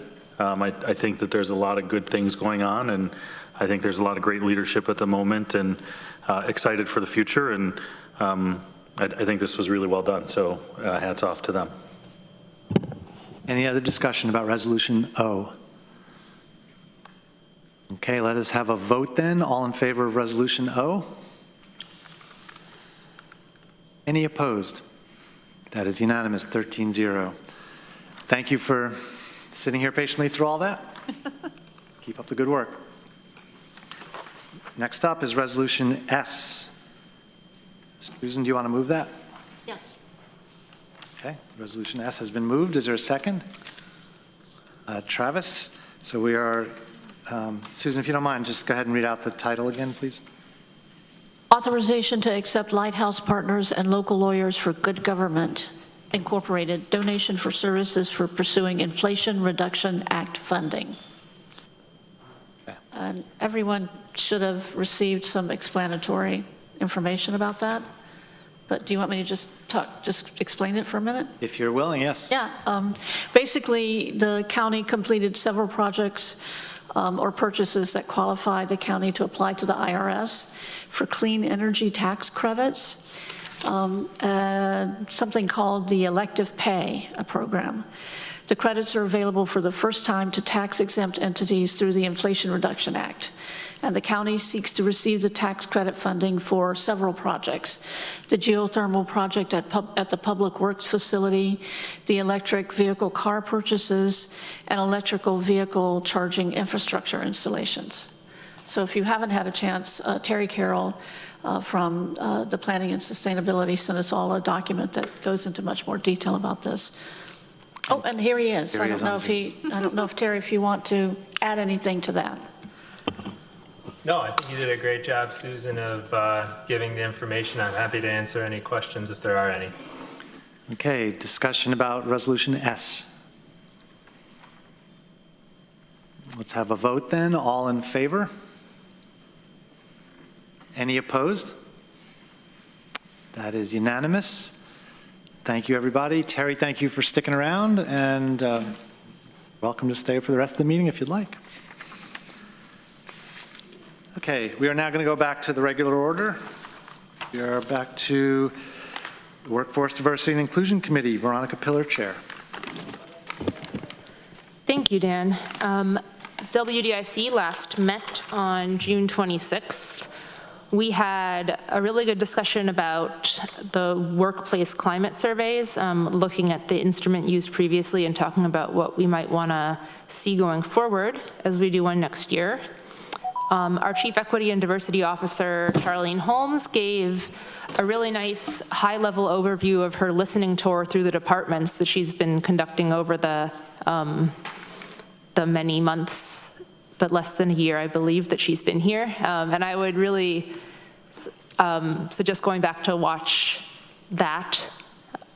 One of the, she can correct me if I'm wrong, but one of the big takeaways was that overall people in this organization are hungry for diversity, equity, and inclusion, like initiatives and improvements, and to learn about how they can make this workplace better in those avenues, but don't necessarily know how to go about doing this. And so that is going to inform a bunch of her and our work going forward. And finally, we advanced out of committee a resolution about departments reporting DEI-related goals to WDIC starting next year and beyond, but that is now going through. That will not show up here at the full legislature for a while because it's going to go to BCP next month after some more time to discuss with department heads, not in the public meetings. And we are next meeting on Wednesday, July 24th at 3 o'clock. Questions for the Workforce Development and Inclusion Committee? Diversity and Inclusion Committee. What did I say? Development, something else. Appreciate it. Okay, well, thank you for the report. Next up, Public Safety Committee, Rich John, Chair. Thank you, Dan. The Public Safety Committee met on June 25th, and we had a very interesting presentation from Mona Lita Smiley from the Center for Community Justice, about the Reimagining Public Safety program. And just for anybody who has not been here in the last 3 years, in the midst of the pandemic with the really tragic death of George Floyd, there was an intense reaction and a governmental or a proclamation by the governor to counties to really reassess their policing systems and their criminal justice systems in general. We took that very seriously. We partnered with the city, and the city and the county each passed resolutions to look at, I think there were 19 different items, some of them county, some city, some joint, including creating the Community Justice Center and trying to examine very specific elements of our criminal justice system. It was very ambitious, and in looking at it, we had a really nice conversation at Public Safety about where did we do well, where did we not do as well? What did we learn in the process? It was, I thought, a really productive conversation, and it's leading to what do we do next? As you all know, we funded our initiatives on a 3-year basis. We are in year 3, and we're in conversations with the city on where we might still work together, where we might work separately. And so that's ongoing, but we had a really good presentation on it there. I'd note the jail numbers at 61 with 5 board outs. And then we are scheduled to have a meeting on July 23rd at 1 o'clock. I have 2 resolutions. The first one, Resolution H, and I would point to your red packet because I'd like to move the revised version. This is budget adjustment probation authorization to accept the gun-involved violence elimination 2024-2025 grant from the New York State Division of Criminal Justice Services, ID 12512. And we passed this at Public Safety, but there was a required additional paragraph, and that's why there's a revision. Is there a second for Resolution H? Travis seconds. Discussion. Ready to vote then? All in favor? Any opposed? That is unanimous, 13-0.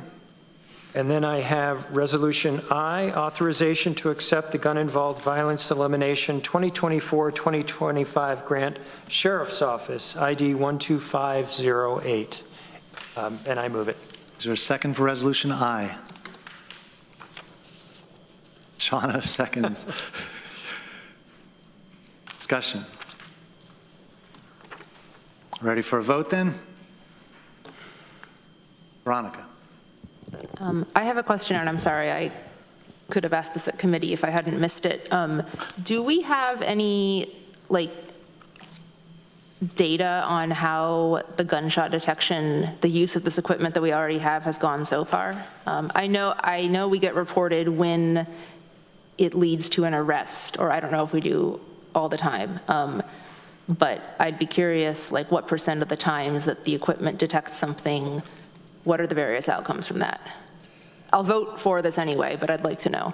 No, that's I think, a good idea to get a specific report on that. We certainly had qualitative information saying this has made a real difference.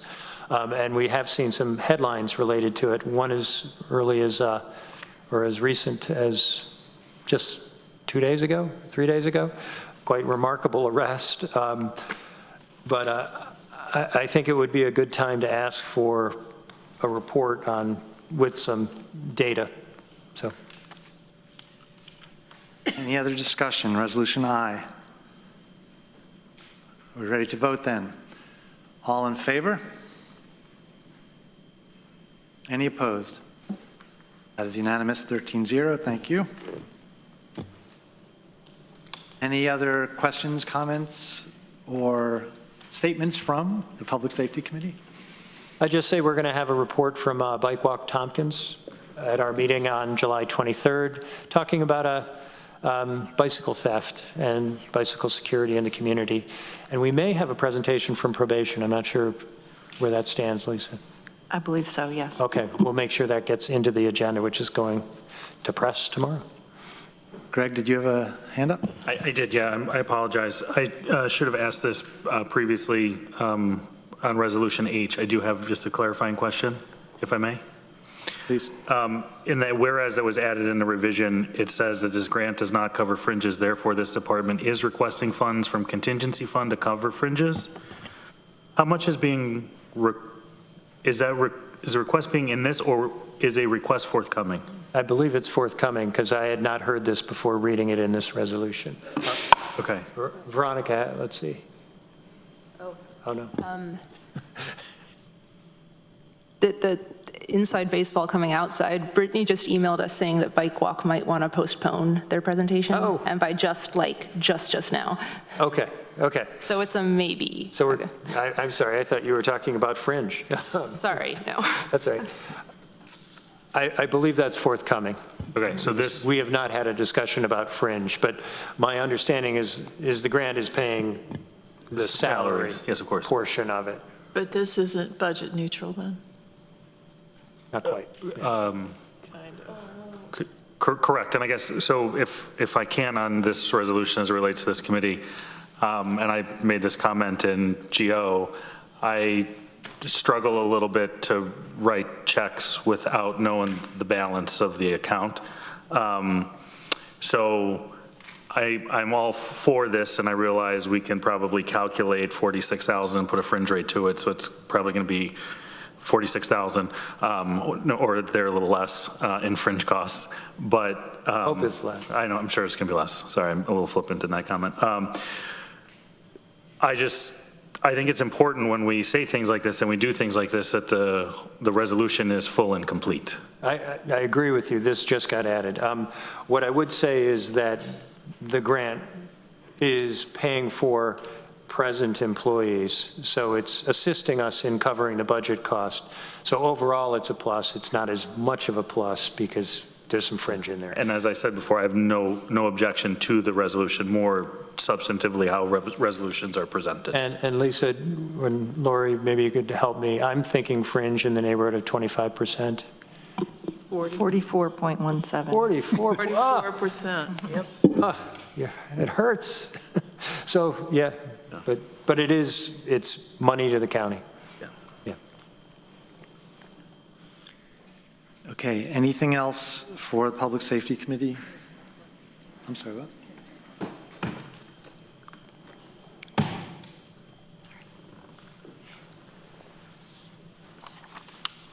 Katrina, why don't you go ahead and say that? Any money coming from the contingency fund will need to come through via resolution, so there will need to be a separate resolution for that. So it's not automatic. Thank you. Anything else for or from Public Safety? No. Thank you. Next up is the Downtown Facilities Special Committee. Randy Brown, Chair.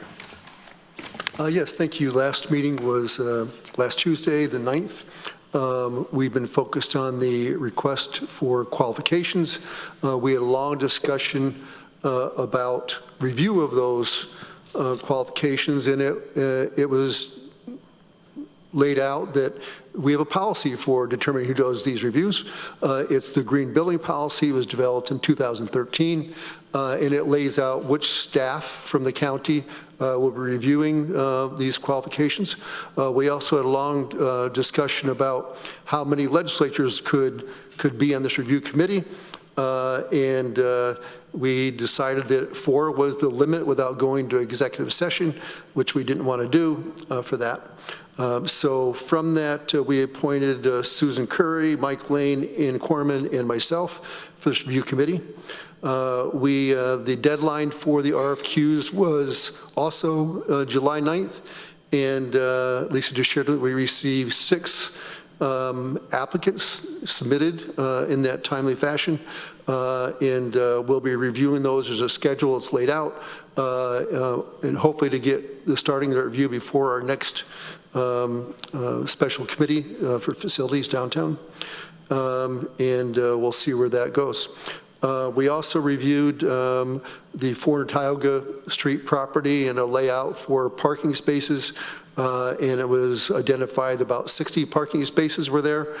We can't do anything there on that property yet permanently because Ithaca Neighborhood Housing Services may need that parking lot for when they're doing their construction changes. And we're looking into that, how long we have to allow them to do that. Lisa may be able to share that something with us on that. Still comes up the State Historic Preservation, as I mentioned last time, they've identified all 3 buildings here in this block as being contributing to the historic district. And we didn't talk about that, but I think maybe we'll make our next meeting. We need to understand better what kind of funding would come from the state or Fed, if any, because that's the primary reason I think that we're adhering to their requirements, because we're hoping they're going to give us some funds for that for this building. And lastly, I'm not opposed to the city of Ithaca being part of this project. I think that we need to set an example, as it was talked about before, that in politics, sometimes we have difference of opinion. And in the city and the county to show that we can cooperate at a higher level. So I'm not opposed to considering that. So, Just not free. Questions or comments for Randy? Okay, thank you. Next up is the Health and Human Services Committee, Shauna Black, Chair. Thank you, Dan. We met June 17th, which feels so long ago. And I have two resolutions. The first is Resolution J, authorization to accept create positions and budget adjustment for the Crisis Alternative Response and Engagement Care Team, Office of Mental Health OMH funding, Whole Health, and that's ID 12505. I so move, please. Travis seconds, thank you. Discussion. Rich. At the risk of repeating myself from the Budget Committee, I wanted to be clear that I'm often really critical about New York State, and this is one where they really got it. Our care team has made a great difference in our community, and this money will allow us to expand to more hours and more coverage to help people that are in mental health crisis and to do it in a really compassionate, effective way. And New York State's helping us. So I'm really happy about that. I will obviously support the resolution. Greg. I think this is great. Question was, this is one-time New York State? For 2 years. For 2 years, but the positions that we're creating are in perpetuity. That's right. Okay, so those become target. After 2 years, assuming that the funding is not renewed. Okay. Is there any idea that the likelihood of the funding will be, I mean, I know that's like asking if it's, New York State's going to do something tomorrow, so I don't know.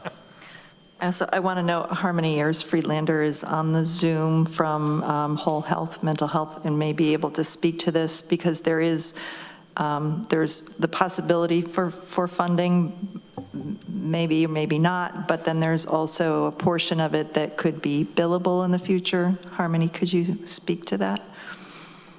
Sure. It's expected that all of these services will become billable by insurance in 2025. Right now, they're billable through Medicaid.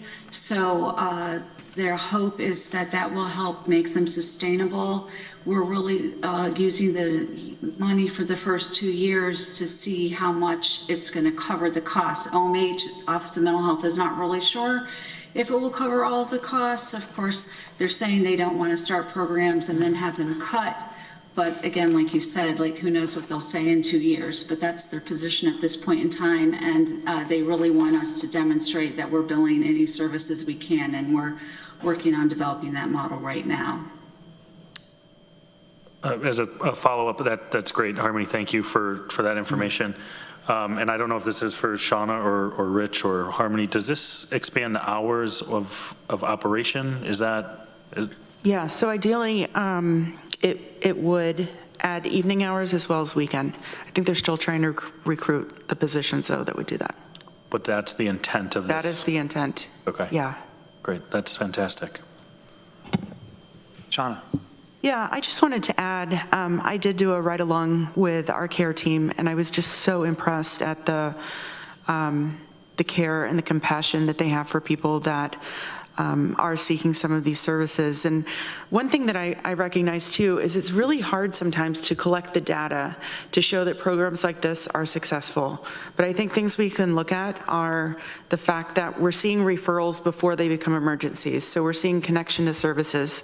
We're also seeing people that are using our social worker as part of the care team, and they're not going to the emergency in crisis mode. We're really trying to make sure that they get the services during Monday through Friday, and that it's not on the weekend, it's not in the evenings. They're also helping people do things, get to court, the court issue is a really big thing, because if you're suffering from mental health issues, sometimes that's the last thing that you're thinking of is really the things that you have to do. They're keeping people out of jail. And then lastly, they're helping families, they're helping businesses, they're helping loved ones really get the help for their loved one that's going to help them in the future. And so it's not just a matter of us putting a Band-Aid on something, but the care that I saw from our social worker and the deputy on staff, they're really invested and they follow up with the same people. It's not just a matter of going to their house, having a single conversation with them.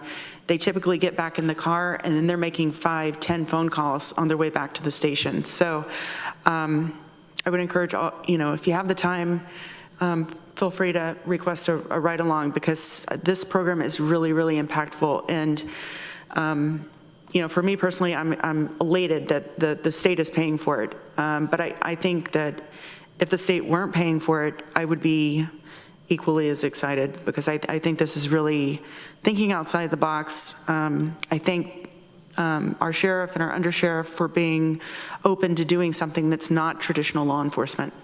So, thank you. Travis.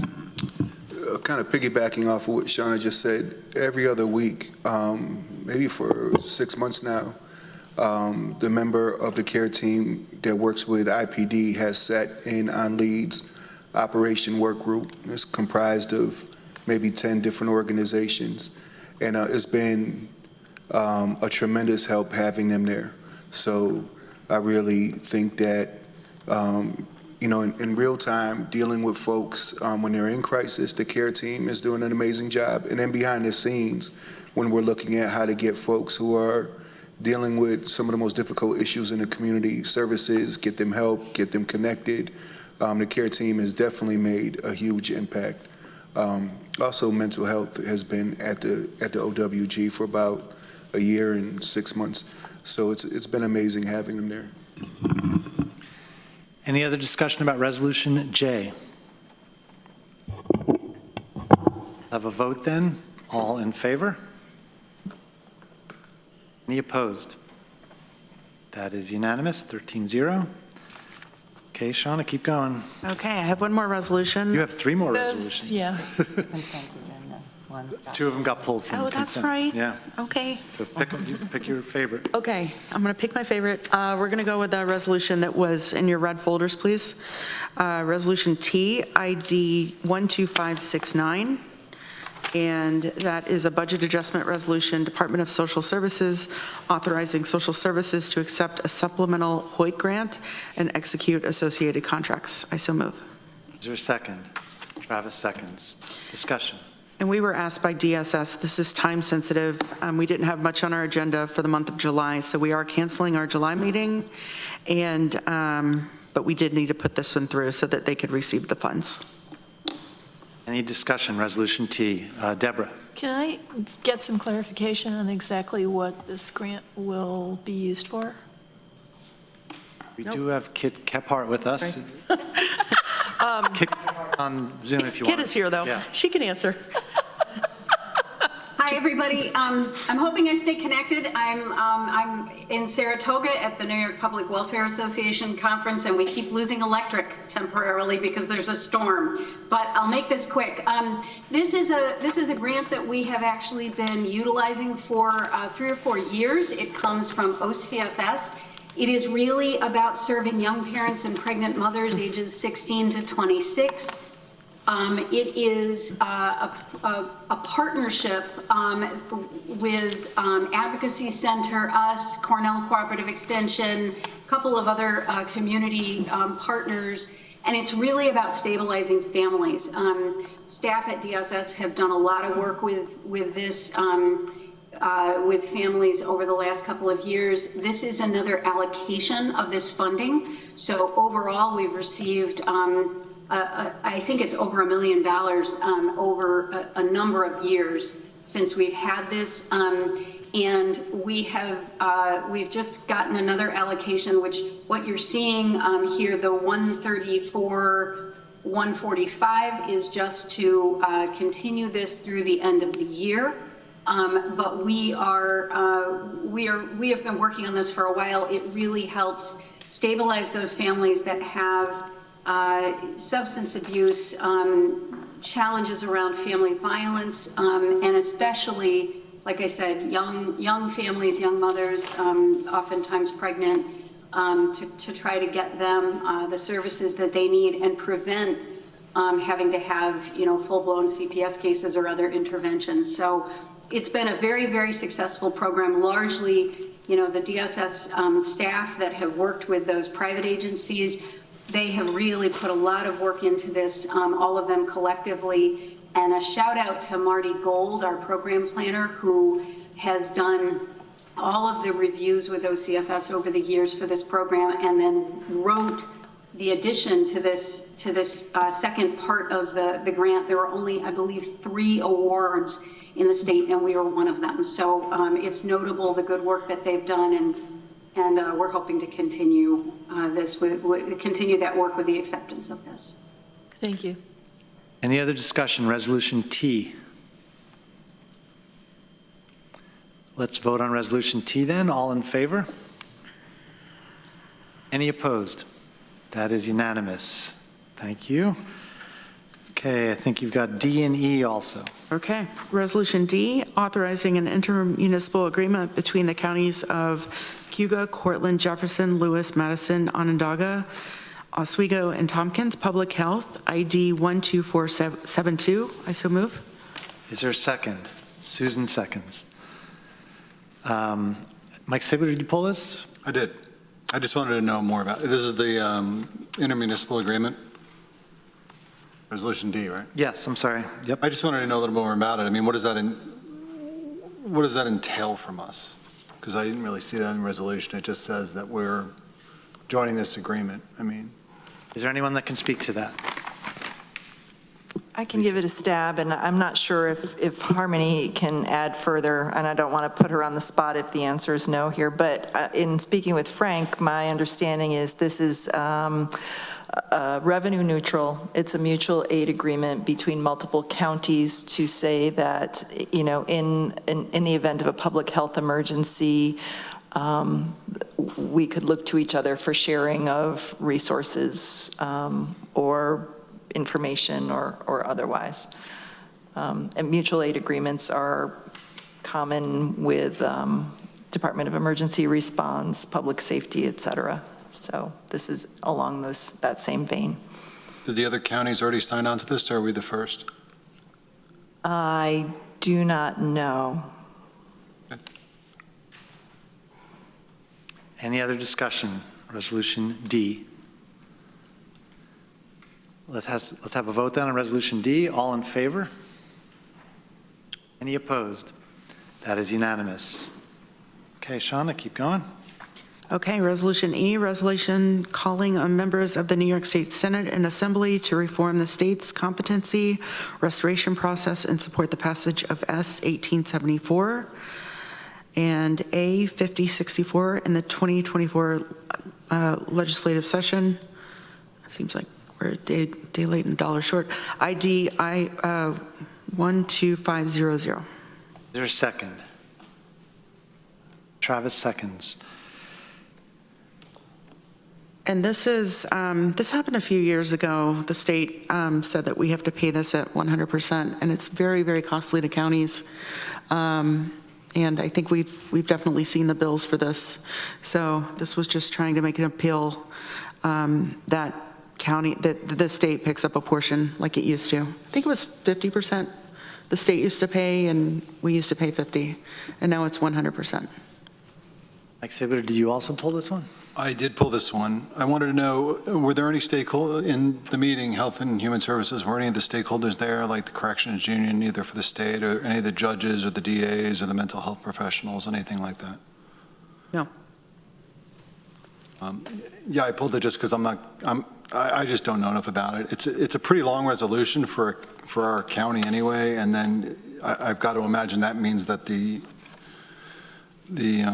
Senate bill and the Assembly bill are probably rather lengthy as well. So I'm just not comfortable. I don't know what change this actually makes. I mean, should the state pick up the cost of that? Yes, the state should pick up all of the cost for that, but I'm not necessarily sure that that's what these two state resolution. I don't know if that's what it's limited to, so. Okay, I've got Deborah. Rich, are you in a position to answer any of Mike's questions? Just that I know our Captain Bunce from the jail has commented on needing to hold people because there aren't state facilities available, and then they go off and we pay, and it's for an indeterminate amount of time, and the resolution is showing $1,300 a day. This adds up to a substantial cost for the county, and we don't have any real control. Once somebody goes, they just can be there for a really long time. I have not read the state proposed legislation, but my sense is that this is an area where New York State is really in need of some review of the practice and probably some significant change, including they don't have enough facility, so. But I would support this resolution just to the extent of making sure that this issue gets attention. Deborah. Yeah, if Mr. Sigler hadn't pulled this, I would have pulled it, not because I don't support it, but because it ticked me off so royally when I read it. Mm-hmm. And I really felt like somebody ought to inform our extensive viewing audience of this practice by the state of New York. So if you'll allow me to rant a bit. The bills that we're supporting here would amend Section 730 of the Criminal Procedure Law, which currently provides that defendants charged with felonies who are mentally ill and or developmentally disabled and who are determined by a court to be unable to understand the charges against them or participate in their own defense are sent to New York State-operated forensic hospitals solely for the purpose of trying to restore them to competency so they can stand trial. So here are some of the problems with that. This competency restoration may provide medication, but primarily it's geared towards familiarizing these defendants with courtroom procedures so that they can supposedly participate in their trial. They're not really getting mental health treatment.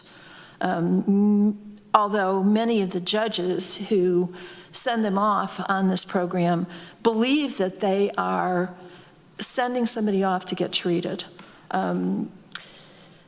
In the cases for which restoration is appropriate, most defendants can generally be restored within 90 to 150 days. But since these people are put in these institutions and not actually getting treatment, many of them are kept in restoration unsuccessfully for numerous years, 3, 6, 10 years. And those lengths of confinement have been declared unconstitutional by the Supreme Court.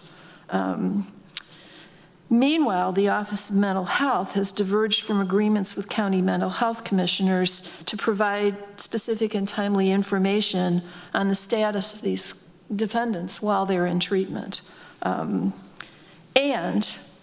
bear in mind that these are state-operated forensic hospitals, and yet the counties are required to pay 100% of the costs of institutionalizing these patients in those institutions, which can add up to over $1,300 per day. The county cost of restoration for one of these defendants can be upwards of $400,000 per year, and in 2023, this county paid almost $1.5 million for the payment of restoration services. I got to tell you, people, this really pissed me off. This is at best a wasteful law. It seems a bit disingenuous to me. And at worst, it's an egregious instance of self-dealing by New York State at the expense of counties and state taxpayers. And thank you for letting me rant. I just want the public to know how the state's screwing them. Meanwhile, this is money that we could be using to actually provide effective treatment for the people who need it. So I'm done. Thank you. Randy. Yes, this was discussed for about 40 minutes at the Community Mental Health Services Board, and Frank Krupp was there, and he gave us a good presentation on it. And a few other people from a committee had reviewed this quite a bit. And we were surprised, actually, about the amount of money and how long people were in these institutions. I think one example was almost 3 years of a Tompkins County resident that was still in one of these facilities. And of course, the cost is crazy as well. So I think that we voted unanimously to move this forward and to bring this to the legislature, and I will support it. Greg. Yeah, Deb, I don't always maybe agree with the delivery, but the sentiment was equally as frustrating when I saw that. This does seem pretty egregious.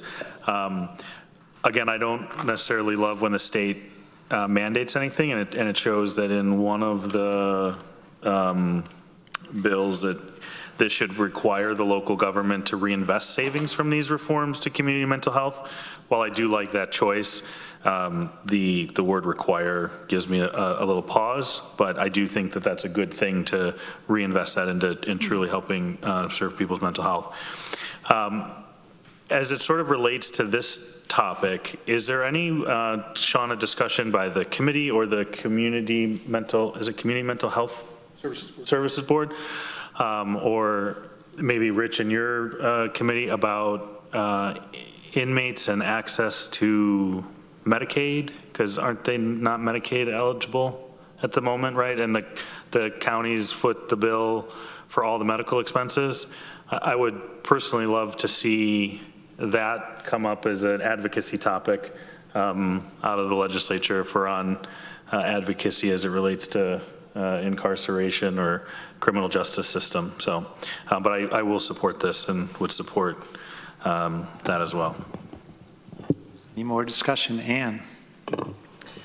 Yes to all that was said, and having worked in mental health, state mental health institution before, Willard's Psychiatric Center, which was originally called Willard Asylum for the Insane, and there were people there from when it was the insane asylum, and some people had been there 50 to 70 years and put in. So seeing firsthand institutionalization by New York State, to see that people with, whether it's developmental, cognitive, mental health issues, this is just another form of institutionalization that I don't think we've wrapped our heads around or had the advocacy to stop this. And as people know, the institutionalization of warehousing of people, it took many, many years. And to reverse in New York and many states, not all states, but in many states around the country. And so thank you for bringing this up. Any other discussion? Mike Sigler. Well, that gives me another question. I mean, is that what this resolution says? Is that we aren't going to do mental hospitals for people? No. I mean, we can call it institutionalization, but I mean, I agree with much of what was said, but that is an outstanding question. And then I also have, again, like I said, it's probably a very long Senate bill, a very long Assembly bill, and I just simply don't know what's in it. So while I commiserate with the problem, I'm not sure if that's the actual solution that's being presented. So, but that is an outstanding question.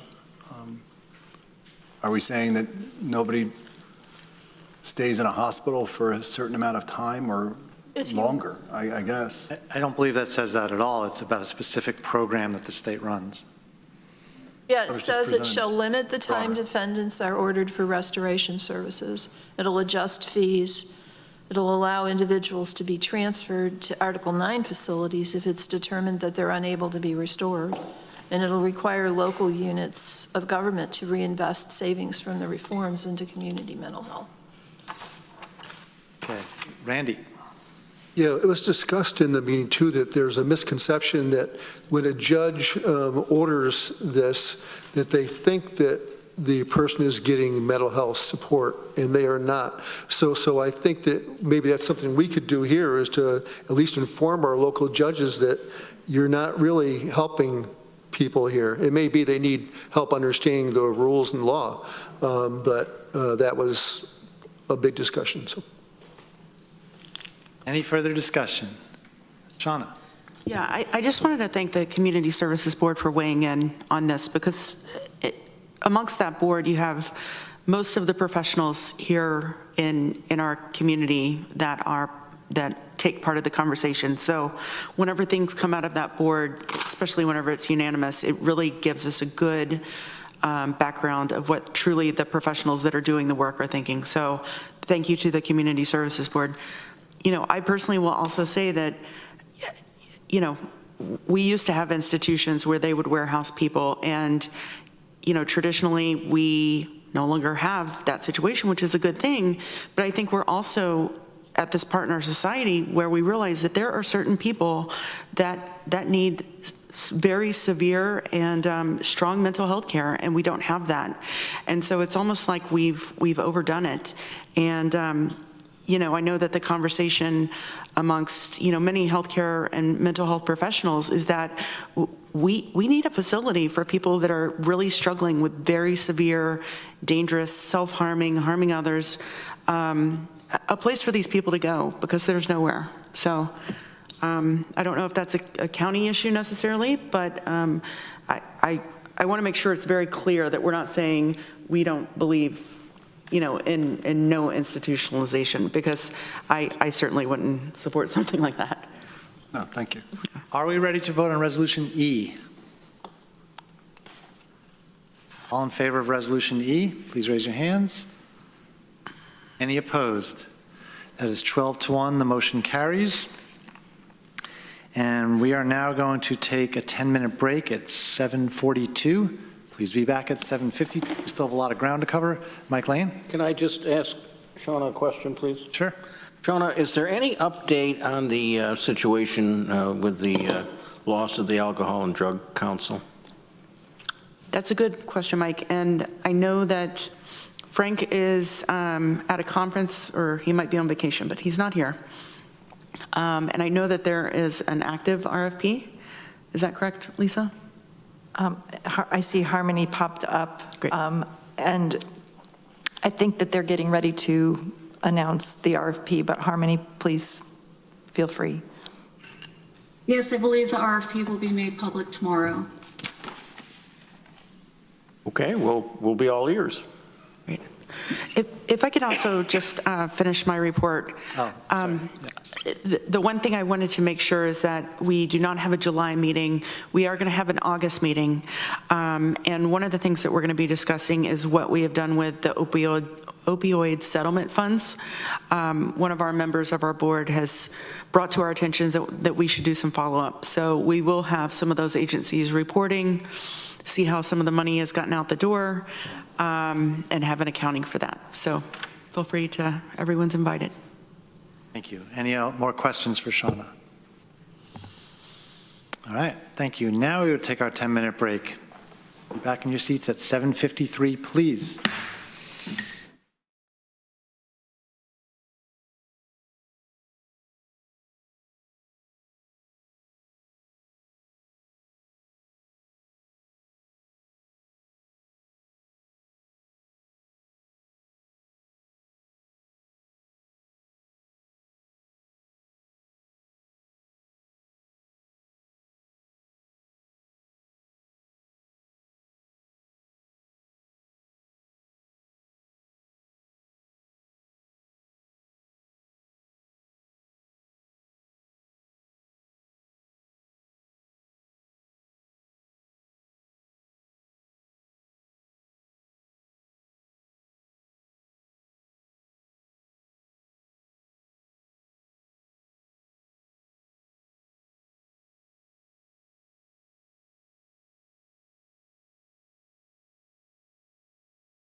We're up to the Housing and Economic Development Committee. One second.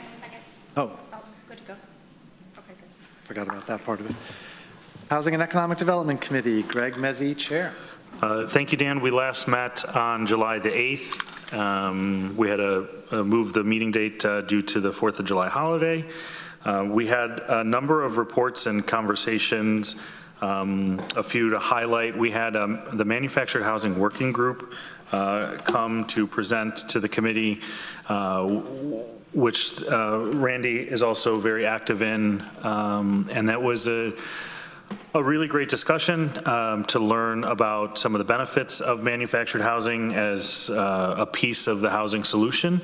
I think there's a lot of work to be done to continue to improve the manufactured homes, mobile homes within our community in terms of weatherization, life safety, things like that, but also looking to manufactured housing as again, part of the solution for the housing crisis, because it is a way that you can sort of rapidly deploy large developments within a community in a truly affordable way for a lot of working families. So also too, just my personal thoughts is kind of demystifying or working on some of the stigmas that sometimes are associated with manufactured home communities and working to combat some of those things, some of the NIMBYism as it relates to maybe manufactured housing in communities. So there's information in the agenda packet around that, to their report. We had the Tompkins County Workers Center, and we had the minimum wage conversation. We reviewed the PAR forms, or the PAR form for the proposed shelter project. And we also got a sneak peek of the 2025 tourism program budget and a few other things. So that's mostly the report. We have a legislature meeting in between now and our August meeting. Questions or comments for Greg? All right, thank you. Next up is the Facilities and Infrastructure Committee. Susan Curry, Vice Chair. Yeah, let's see, we last met on July 18th, and we had departmental updates from highway facilities and the airport. Actually, Heather Chappell, who's the new Director of Weights and Measures, was introduced, and she gave a very interesting presentation. So I really enjoyed that. And our next meeting is this Thursday. Thank you. Questions or comments for Susan? Thank you. Government Operations Committee, Amanda Champion, Chair. Great, thank you. Government Operations met yesterday. We had to adjust our schedule this month. We had a great meeting, as usual. A good update from Laura Johnson-Kelly, our county historian. If she gave us just some sampling of what she's been doing and working on, if you're interested in that. That was right at the beginning of the meeting. You can go back and watch. Several resolutions, which we'll get to. A couple other things I just wanted to bring up. We also had a presentation from Charlene Holmes with her data about the listening tour, but also the leadership summit that was held. And I think we all really appreciated seeing the data and, looking more closely at that.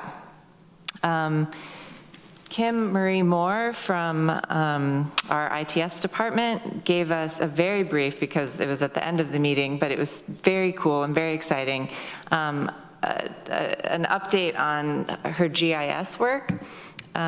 So thanks to Charlene Holmes and the work that they've been doing, they've taken census data and pulled it all out into different pages for each of our legislative districts.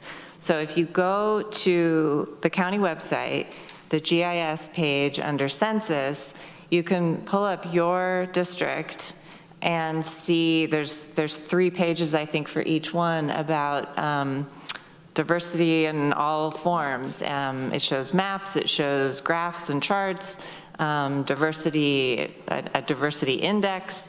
So we only had a couple minutes to look at it, but it was really cool. So I suggest you go to that web page.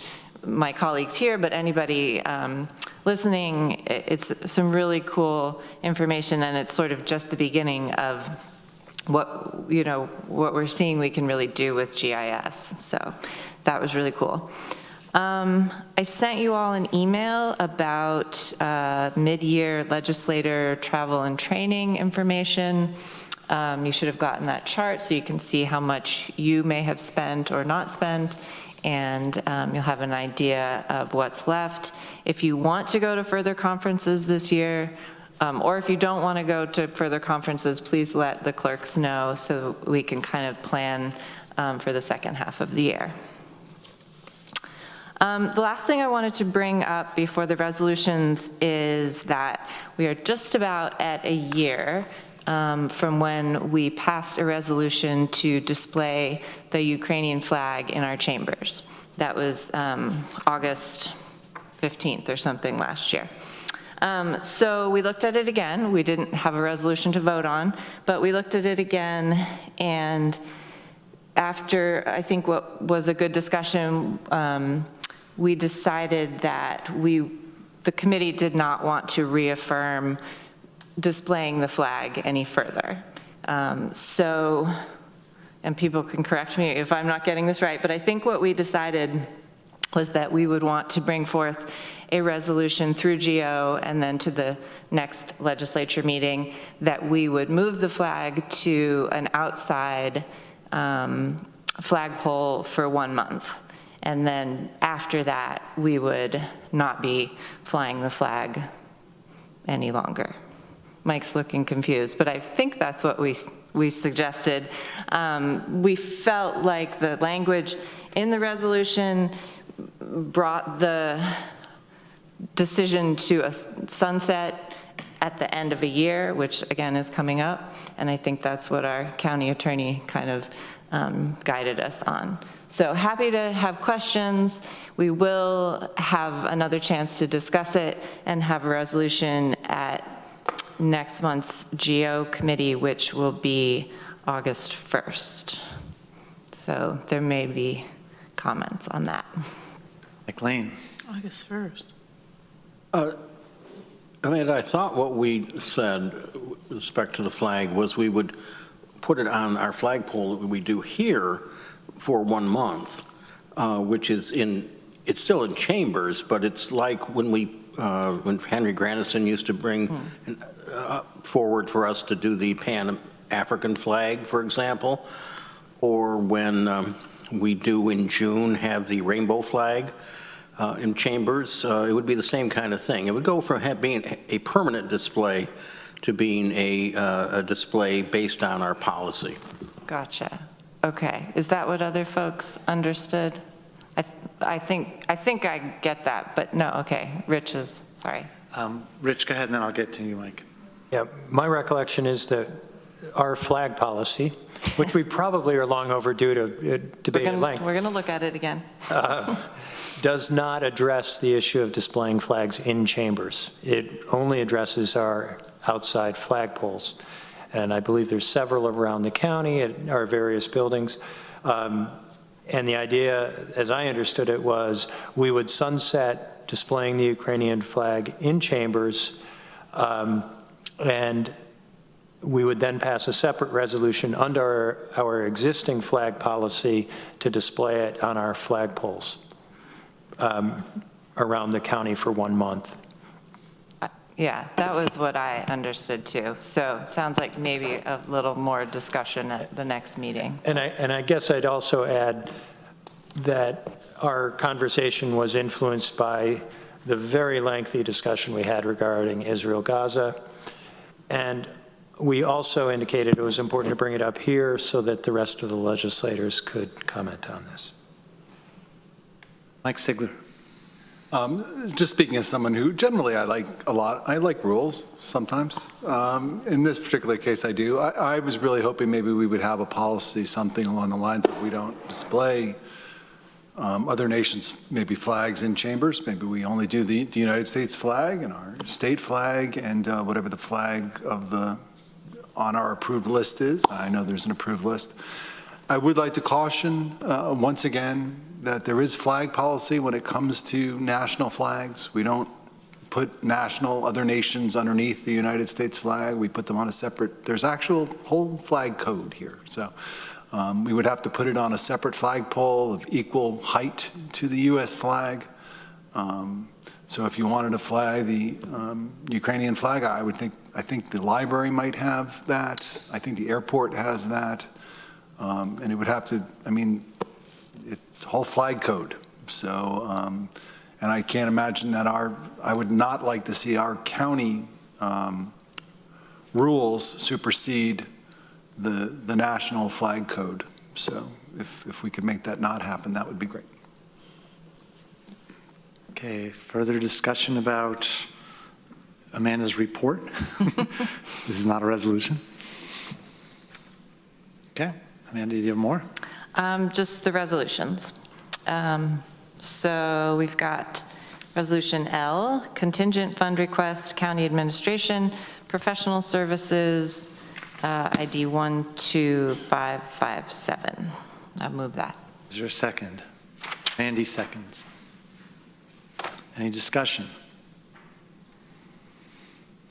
Let's have a vote then on Resolution L. All in favor? Any opposed? That is unanimous. Thank you. All right, Resolution M, excuse me, request for target funding, County Attorney's Office, ID 12540, and I move that. Second. Rich seconds. Discussion on Resolution M.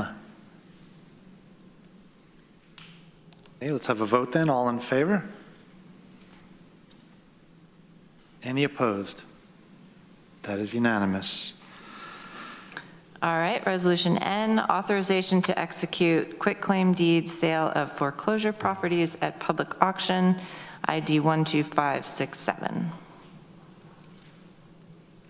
Mike Lane seconds. Discussion. Randy. Yes, so are we putting these extra funds into some type of reserve account? Are we still doing that, or? Please. So the surplus funds currently will be sitting in a escrowed account, a court and trust account, basically, until we have direction from the court. If there's any claims, then we will be directed to disperse those. Thank you. I have a question. I should have asked it during your report, probably. You said there were 7 properties sold, is that correct? And do you have a breakdown, if you have it with you, of residential versus commercial? If you don't have it, that's fine.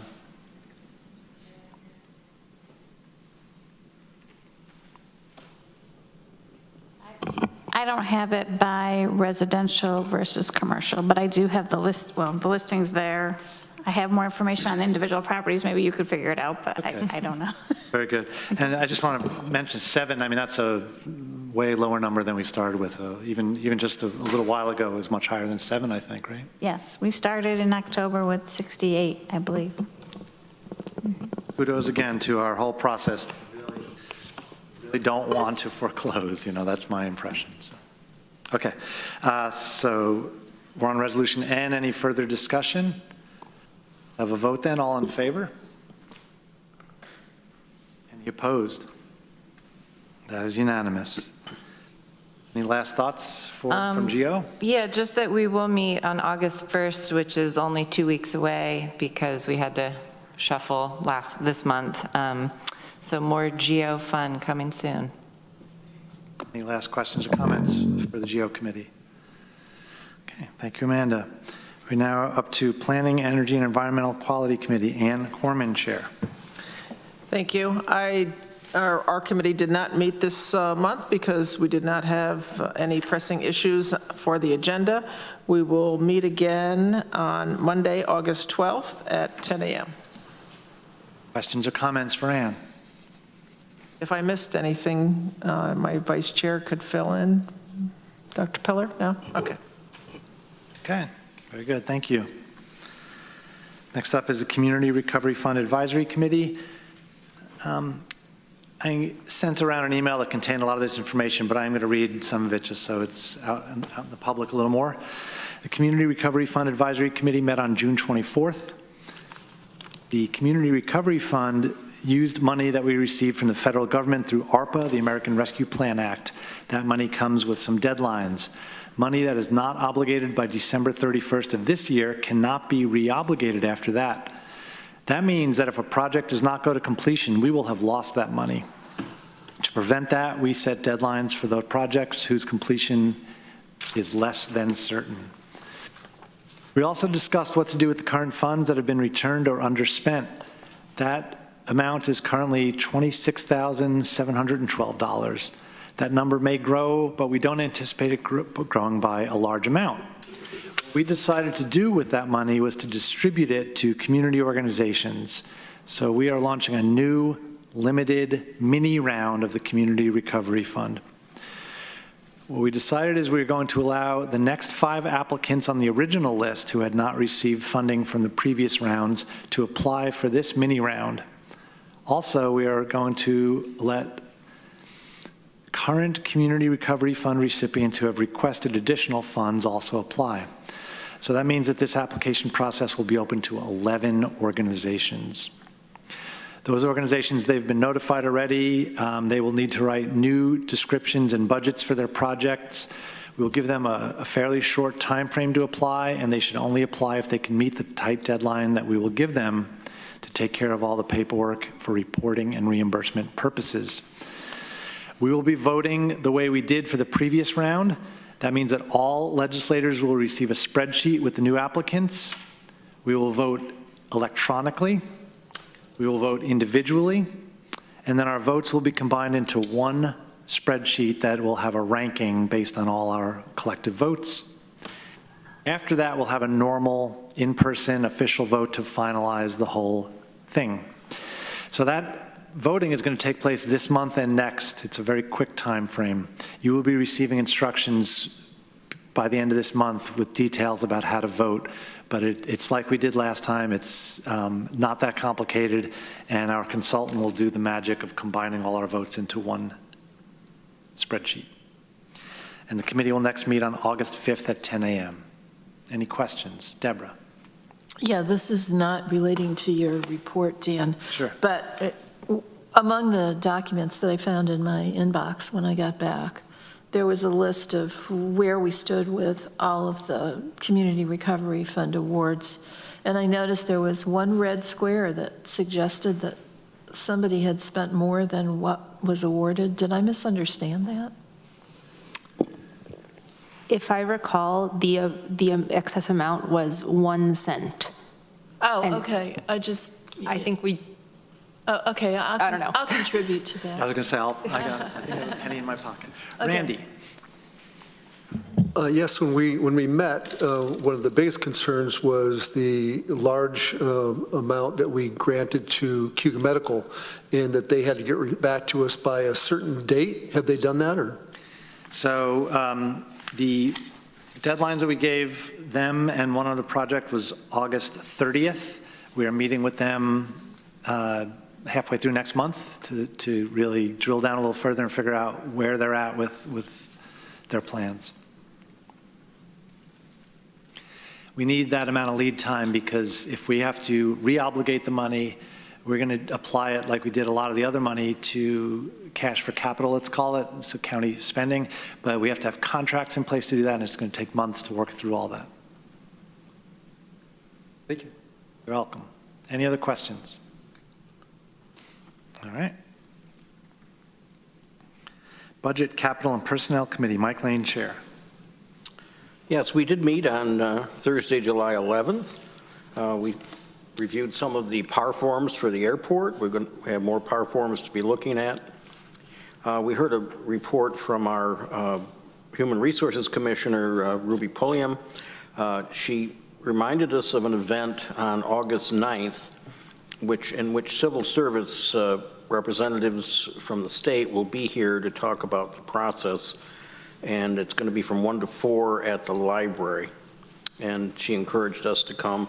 It's also for people who for municipalities that we oversee, it's not just for the county and the city, but for if let's say someone from one of the towns or the villages wants to come in and learn more about the civil service process and make comments to the state about some of the changes that are under consideration, that's a good opportunity to do that.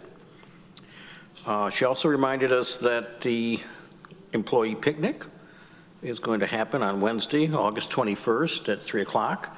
This year it's going to be at Treman Park, not Stewart Park. So have that on your calendars.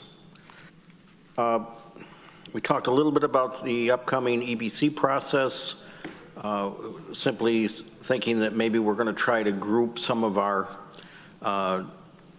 the departments that come from report to a particular committee together, if at all possible, so that we'll be, hopefully, if you have to miss a meeting, you won't have to miss the one where a lot of your departments are coming forth to talk about their budget. We also decided that we're going to change the meeting time for the EBC meetings from 5 o'clock to 4:30. So we're going to start a half an hour earlier. We had several resolutions that'll be coming forth at our next legislature meeting. Shauna, anything else we should add? I think that's it. Thank you. I have, if there are questions, I'm glad to take them. I have Resolution P. Is there a second for Resolution P? That's the approval of the 2024 amendment to the Municipal Cooperative Agreement for the Greater Tompkins County Municipal Health Insurance Consortium. That's ID 12530. Deborah seconded. Discussion. Okay, let's have a vote then. All in favor of Resolution P? Any opposed? That is unanimous. One other thing, we had at least one resolution tonight about, which was a contingent fund request, and the question came up to Lori, how much of the contingency we've spent this year? And she can answer that, but I think she told us it was less than half so far. Oh, I'm sorry, it was Lisa. Well, you two work together, and so you're both wearing blue. What can I tell you? Okay. Any other questions or comments? Rich? Mike, one other thing we talked about perhaps conveying to the legislature, just a reminder about the direction we gave to Lisa to give to departments and what that might mean for our budget process this year. I think we had the number of OTRs we're looking at because of the request to look at a 5% reduction department on department. Mike, did you want to have anything to add on that, or? No, except we have to be very careful. If we're going to not cut loose the spending restraints, let's put it that way. Shauna. Yeah, I also did want to thank Norma Jane, who gathered a spreadsheet for all of us of the OTRs that we have approved in past years. These are OTRs that are now in our target and come out every year. And so those spreadsheets are in all of our mailboxes. So take a look at those. I think they go back to 2017. That's right. Yep. Anything else for the Budget Committee? Okay, thank you. We are now up to individual member-filed resolutions, and the first one is Resolution Q. Deborah, do you want to read that and read the title and move it? Yeah, that's resolution clarifying status of Tompkins County's Block 14 property, ID number 12565, and I move it. Is there a second? Amanda seconds. So this one is in our packet. The other member filed is in the red folder, just for everyone's direction, packet page 40. Deborah. Yeah, if I may, I was asked to offer this because the authors of this resolution were out of town when the agenda was being put together. And I have to say, I support it. I know that some people feel it's premature, but since the LDC seems to be moving forward with this Block 14 project, I think it's incumbent on us as a legislature to be clear that at this point in time, we still need this property for government purposes. And we are not in a position to say if and when we're going to be able to release it and convey it to someone else. This is a particularly difficult call to make because we seem to be running into endless obstacles in our center of government effort, which I find concerning. I don't know how we can talk about conveying property when we don't know when our own employees aren't going to be needing it. I also want to say that I don't think it's necessarily inconsistent with the resolution that Rich John has offered. I think it's one thing to say, yeah, we support the LDC looking into what could be a very valuable project for the city and the county at some point in the future. But at the moment, they need to understand that we're not anywhere close to releasing this property. I think that clarifies the situation and puts the burden of trying to figure out how to go forward with the Block 14 thing under all the circumstances squarely on the shoulders of the LDC, which is, I think, where it belongs. Mike Lane? Yeah, the fact that we have two resolutions that are so similar, even if you don't think they're inconsistent, says to me that this needs more discussion. And I think that the urgency is not here. And I think what I'd like to do is move to refer this to the Facilities and Infrastructure Committee. And frankly, I'd do the same thing on the other one. If this gets moved, the other one should get moved. Okay, we have a motion to refer to committee. Is there a second? Mike Sigler seconds. Discussion on the amendment or the motion. Greg, is your hand up? Okay, Rich. Just, I would let my colleagues know I did have a conversation with Gary Ferguson of the LDC, and he fully understands that the county is not in a position to sell the property at present and may not be. He was not surprised by that at all. But there is a little bit of urgency in terms of determining whether there's a feasible project because the other property, the non-county property on that block, is under option. And that runs out at the end of the year.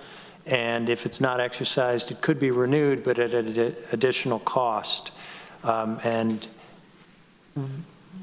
to me, it makes sense to let the LDC do the work that it wishes to do so it can come give us information. And referring it back to committee is going to make that harder for them. Shauna. Yeah, I appreciate your sentiment, Mike, as far as moving it back to committee. And I think typically we have a really great committee structure, and most things should go through committee. But I think this is time sensitive. We have the LDC that wants to do testing, surveys, research, invest time and money in this property. And the reality is no one, if this is not a reality for them, it would probably be helpful and save a lot of money if they knew sooner than later. Point of, I don't know what the right point is, if it's information, parliamentary inquiry, or what. Was there a second to the motion? Yes. Okay, sorry. That would be a point of order. Point of order, thank you. Randy. Yeah, I don't think it should go to committee. I think we should make a decision today.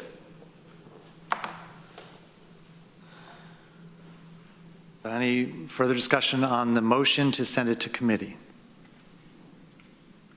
Okay, let's have a vote on that then. All in favor of sending it to committee, raise your hand. All opposed? I count 2 to 11. Yes.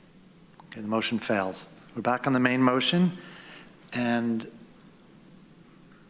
was there? I'm not sure if there's anyone that was still in the queue for that. I think I was. Okay. Yes, Yeah. So I think something that's really important is for us to remember that the only way that we can either sell or forfeit land is if it's no longer used as a county use. And I personally, we're certainly not there yet. I know we have great intentions of building a center of government on the corner, but the reality is we're facing some roadblocks. I'm continue to be concerned about the parking situation, hearing feedback from department heads. And so at this point, I do not think that we should even entertain the idea of selling or giving away these properties. I will also say the second thing that is kind of a memory is whenever we had our Tioga property and we had INHS that ended up buying the back part of the land on Cedar Street. And I specifically remember after we sold it to INHS, there were nonprofits that came to us and said, you know what, I wish we would have known about that property because we would have been interested too. And so, you know, I think for us to move forward with a single organization and not, if we're going to put a piece of property on the market, we put it on the market, or we make it available to everyone in our community. We don't handpick an agency. That should be our choice. So I just wanted to put that out there too. I mean, I think all things fair, we really should, you know, follow a process and do that whenever we're actually no longer using that property, and that's the route we want to go. Travis. It is possible that I've missed something along the way.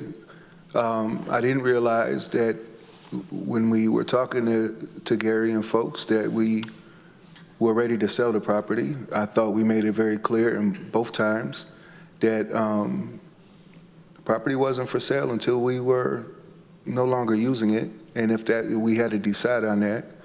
I'm not sure what the issue is with a group spending their money to investigate the property, look at the property, see if it's feasible. It's not costing us any money. It's not costing us any real time. And at the end of the day, we do have issues around parking. We do want to see certain, some of us have expressed that we want to see the property used in a certain way, and this gives us the ability to do so. And when the property is ready for sale, if that ever comes, then the property goes up. They find a developer that's looking to meet our needs, and then we move on. So I'm not sure why we want to not have a group do all of those things. It's advantageous to us later on down the road, especially if we get to a place where we're ready to sell it. We're not going through this process then. We've done all this work, and we're ready to move forward. Right. Yes. Rich. Yeah, Deborah, I think I agree with you that they're not necessarily inconsistent here. You know, I have some questions on some of the language in Resolution Q, but on the whereases, but the result, we're not agreeing to sell the property at this time. So I could actually support this, but I'd hope that we'd also consider Resolution R next. Thanks. Deborah. Yeah, I guess I'm a little confused. It seems that everyone agrees that we're not in any position at this point to declare that we don't need this property anymore, and we're not, therefore, in a position to convey or sell it. So I guess my question is, why not make an official statement about that? Right. I guess I like Legislator John's statement better. I think it's leaves more opportunity to Travis's comments. I have some objections with some of the whereas clauses in here. I hope during budget season we're as quick to throw out the 12% vacancy rate in the budget process as we were in this resolution. And I think it doesn't hurt to try to understand what could be. And I think that's what Legislator John's resolution would do. And I feel like this just shuts anything down, and it says we would rather have street parking, or we'd rather have surface parking and a one-story building in our downtown core rather than trying to see what type of transformative project we could bring to an entire city block. So I would much rather support Legislator John's Resolution R, and I won't be voting in favor of this, and I would hope that anybody who's on the fence or who's at least curious about what Block 14 could be and how it could impact the community at large, not support Q, and we move forward with Resolution R. Rich, did you have your hand up again? I'll pass. Randy. Yeah, they are both very similar. I agree with everything that Travis said. It's not for sale, and it won't be for sale till we know we don't need it, right? But I will not vote for Q, and I will plan on voting for the other one. R. So. Ann.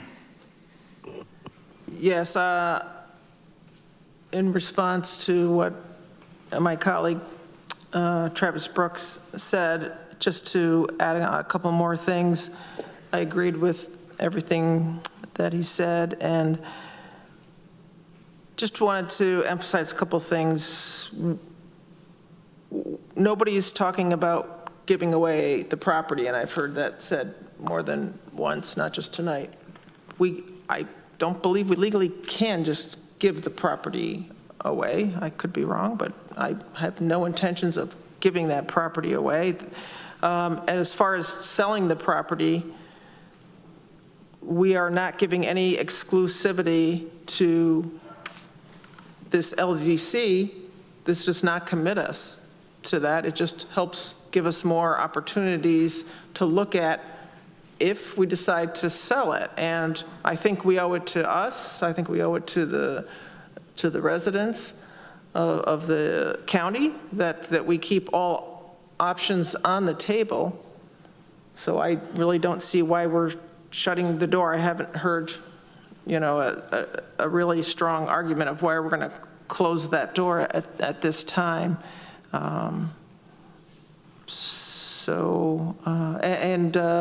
Again, the last thing I want to emphasize is that all of this information that will be gleaned through the LDC will be information that we could use later when and if we're thinking about selling the property. It'll tell us more about the property that's there. It'll help us with our current use of the property.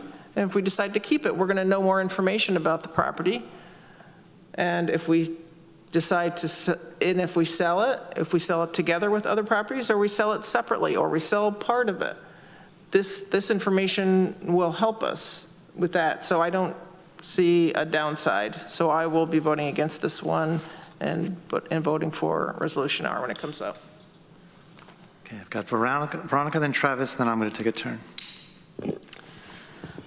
I agree with people who said that these two are not inconsistent, and I could vote for both. I'll say my one specific, it's more of a confusion than an issue with Resolution Q, is the very last whereas. Well, I'll read the last two because they go together. Whereas many county staff and legislators view the county's capacity to take on additional large projects as limited due to heavy workloads of existing staff and 12% vacancy rate among all county positions. I have no issue with that as worded.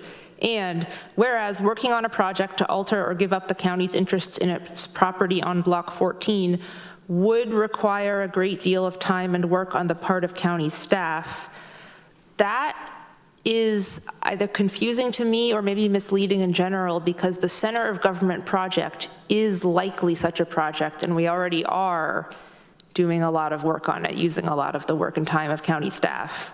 So I'm not sure if the project here is meant to allude to the Block 14 project or if you were thinking something else. But I guess I question the linking of potentially ever selling Block 14 with a significant amount of additional work by our county staff that isn't already going to be done anyway based on the prior commitments of intention we made to a center of government. Travis. So I was going to address the last two whereases as well. But I don't want to sit here and act like Lisa is not in the room, because she is, and she represents the county staff and can speak very well for them. So if you don't mind, Lisa, I definitely would like to hear your opinion on the staff time and any other thoughts you have, because I think that's extremely important in this process. Sure. So there's no doubt that there will be a certain extent of staff time involved with the Block 14 project. It's a question, I think, of how much. And it would depend on some of the other decisions that are made by the legislature in terms of, and this would be in the future, whether if we proceed with an LDC, if the county would want representation on the LDC, and then also if the legislature would be looking for the ability to approve various components of what might be developed there along the process, versus if it was just a transaction where we conveyed the property to another owner or conveyed the property to the LDC and did not ask for any future involvement. So I think that the extent of the staff involvement would vary based on those decisions.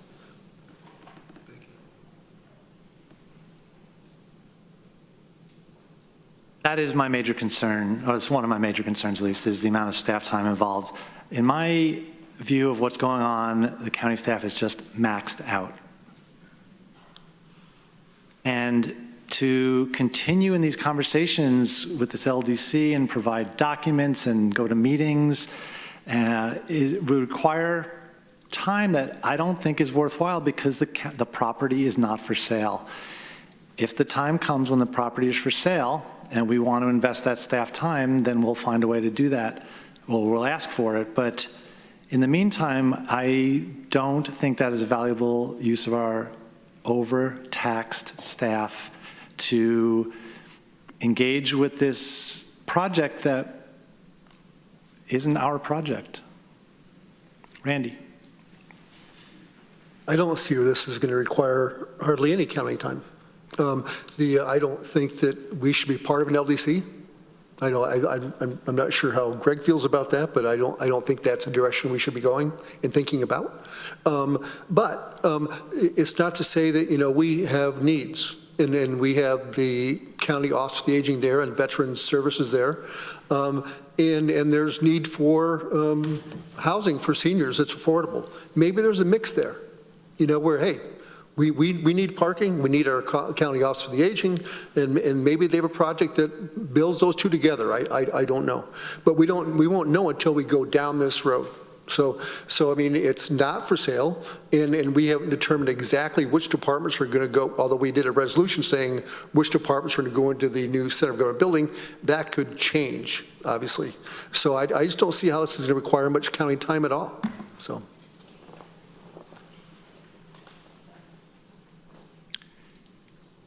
I believe county staff got an email today from the LDC requesting some time that was put in to read through something. It was going to be edited and sent back to us and distributed just today.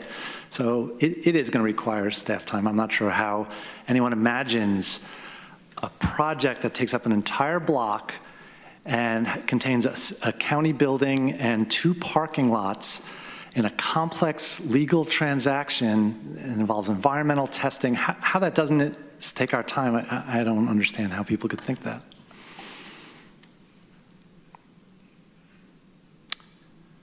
Greg, did you have your hand up? Yeah, I don't think we should be on the LDC, because I think we'd quite honestly screw it up. I don't think we'd get it right. I don't think we would contribute in a meaningful way. I think we should let developers be developers. It's evident by this conversation that we're not really equipped to fully understand the nuances of a multi-million-dollar large piece of infrastructure like that.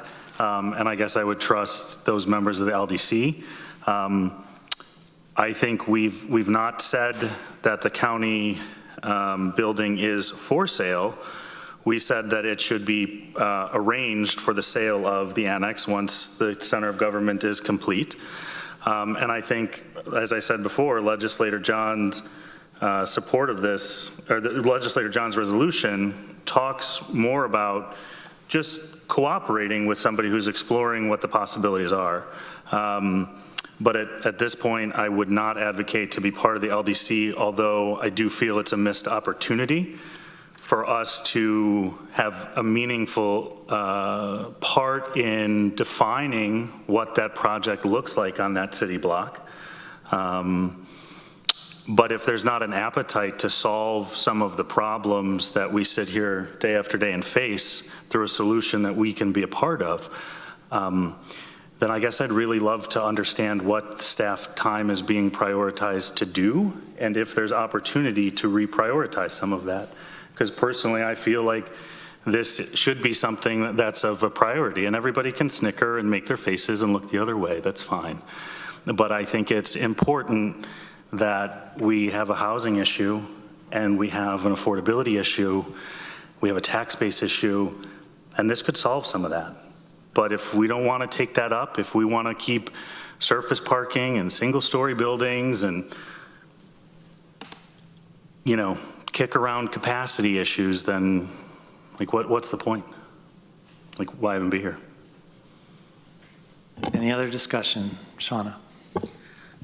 Yeah, it makes me nervous whenever I hear the quote, "let developers be developers," because we're here in Ithaca, and we've seen bad projects happen here in Ithaca. We've seen counties sell land, build things that we don't necessarily think is going to benefit our community. And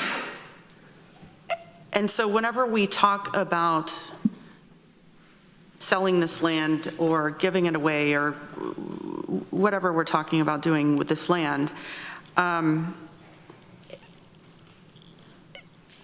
you know, I think there needs to be some accountability because this is our land. And the reality is that there are very few pieces of land in the city of Ithaca, and we have a prime one. And I understand that, you know what, a year from now, 2 years from now, we might have figured out the center of government. We might say, you know what, Veteran Services, Office of Aging, we've got you. We're good, you know, there's plenty of parking, in which case, let's have that conversation. But I think the county also wants to be at the table to make sure that it's going to be a project to benefit our community. Right now, we're not there. And whenever I hear let developers be developers, those words make me nervous. So we definitely need to be part of the conversation, and to assume that staff time's not going to be needed, that's not our job. I think we really have to make sure that our asset is protected here. Amanda. Call the question. Okay, the question has been called. Needs a second, I believe. Is there a second to call the question? Veronica? Okay, there's no debate, so calling the question means we would skip right to the vote. All in favor? Could we take a roll call vote, please? I think so. Yeah, okay. Whenever somebody has. Mike Sigler? No. Oh, sorry, point of Go ahead. order. Are we voting on whether to call the question? Correct. Okay, thanks. Shauna Black? Yes. Travis Brooks? No. Randy Brown? Yes. Amanda Champion? Yes. Susan Curry? Yes. Deborah Dawson? Yes. Rich John? Yes. Ian Corman? No. Mike Lane? Yes. Greg Mezzi? No. Veronica Pillar? No. Dan Klein? No.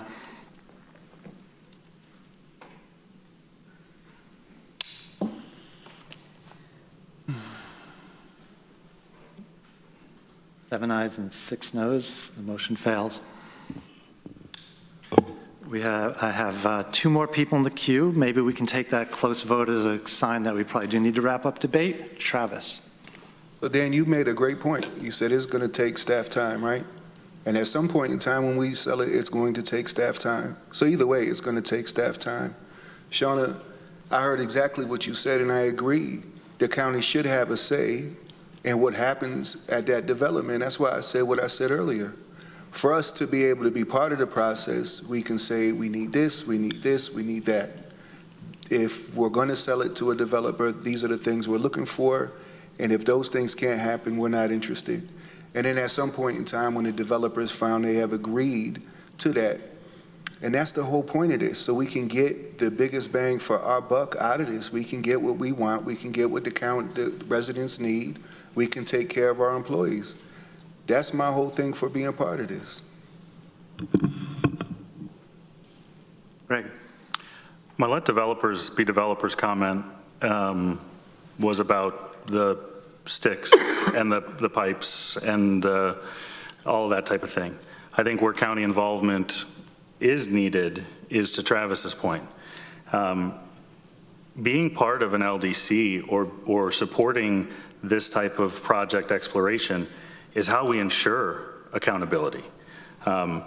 If we need to be part of the conversation to protect our asset, Resolution Q does not put us at the table to do that. It puts us behind a real estate broker, behind a real estate transaction to just dispose of the property if it ever comes to fruition. Legislator John's resolution, Resolution R, does give us the ability to ensure accountability as it relates to Block 14. It does make us part of the conversation, and it does ensure that our asset is protected. So I think if those are the goals, then Resolution Q is insufficient. Resolution R meets those expectations.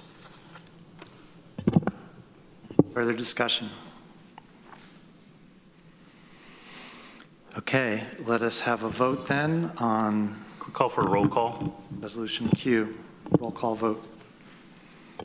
Mike Sigler? No. Shauna Black? Yes. Travis Brooks? No. Randy Brown? No. Amanda Champion? Yes. Susan Curry? Yes. Deborah Dawson? Yes. Rich John? Yes. Ann Corman? No. Mike Lane? Yes. Greg Mezzi? No. Veronica Pillar? Yes.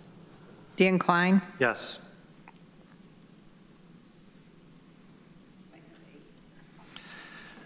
The vote is 8-5. The motion carries. We are now on to Resolution R.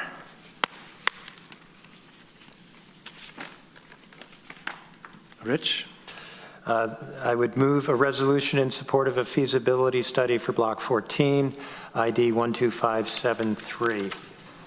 And Veronica seconds.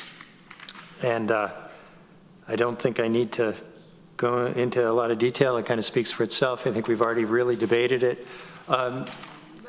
Obviously, my view is I think we should go get the information. Let's find out. We're not committed. I think the concerns people have expressed are reasonable, but they're manageable. And if they're not, we say no. So, thanks. Greg? So passing this resolution would essentially cancel out aspects of Q? Because it is passed after? So this is debate, and if you want to ask that question, someone else can answer when it comes to their turn. It's not like a... Can I ask that question of our clerk or county attorney? Sure. Would you care to weigh in?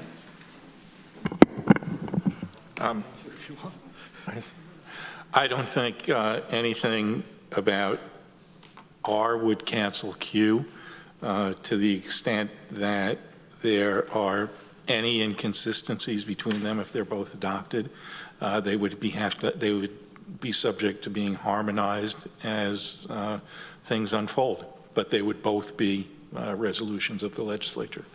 Okay. Katrina, do you want to weigh in? I agree with Maury. Good. Oh, it's a safe bet. Rich? Yeah, just I found, why I said I agreed with Deborah that they're not inconsistent is that they're answering different questions. Resolution Q really wasn't addressing the question we had before us from the LDC, in my view, that they weren't asking to buy the property. We're not saying we want to sell the property right now. What they were saying was it's possible in the future, and they're talking about, 2028. I mean, they understand that time frame. They might propose to buy the property then, when we're done using it and we declare it surplus. So I don't find them inconsistent, or they're consistent in that sense. So I don't see a problem if we pass R that we've negated Q. It's just Q is a present statement of something else. Yeah, fair. Deborah. Yeah, as I understand Rich's resolution, all we're saying is that if they ask to come on our property to do some testing, we'll let them do that. I mean, I think it's a different question than what we were discussing in the whereas clauses in Resolution Q, where we were talking about a project to alter or give up the county's interest in its property on Block 14, which could include the LDC option or any number of other things. I think that what Rich is proposing is much more limited. If I'm misunderstanding, please clarify. Well, let's let them do their homework. Yeah. Mike Lane. As I said I would, I move to refer to the F&I committee. Is there a second on the motion to send it to committee? I'm sorry, the motion dies for lack of a second. Back to we're still on the main motion. Any further discussion? Okay, then let's have a vote on Resolution R. Take a roll call, please. Thank you.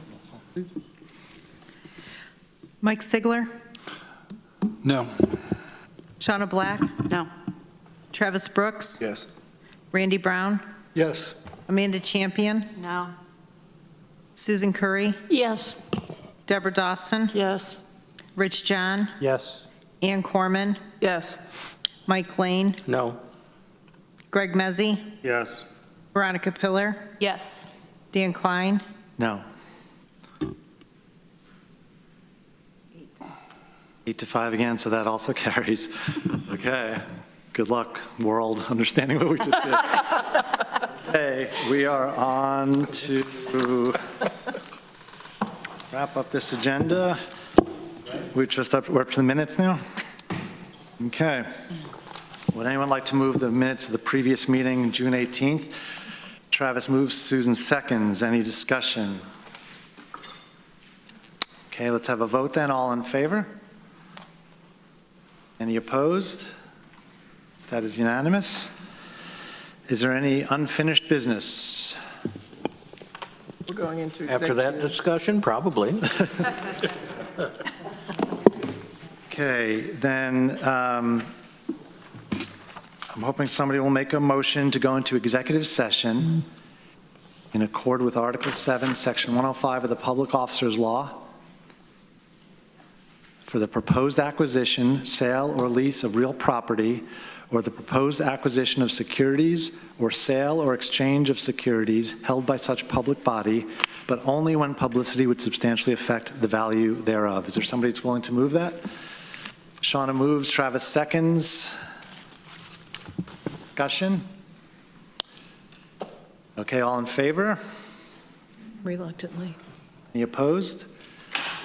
We will go into executive session shortly. We do not expect to take any action when we come out. It's going to take a couple minutes to shut the cameras down, and we'll be back then. 9 o'clock?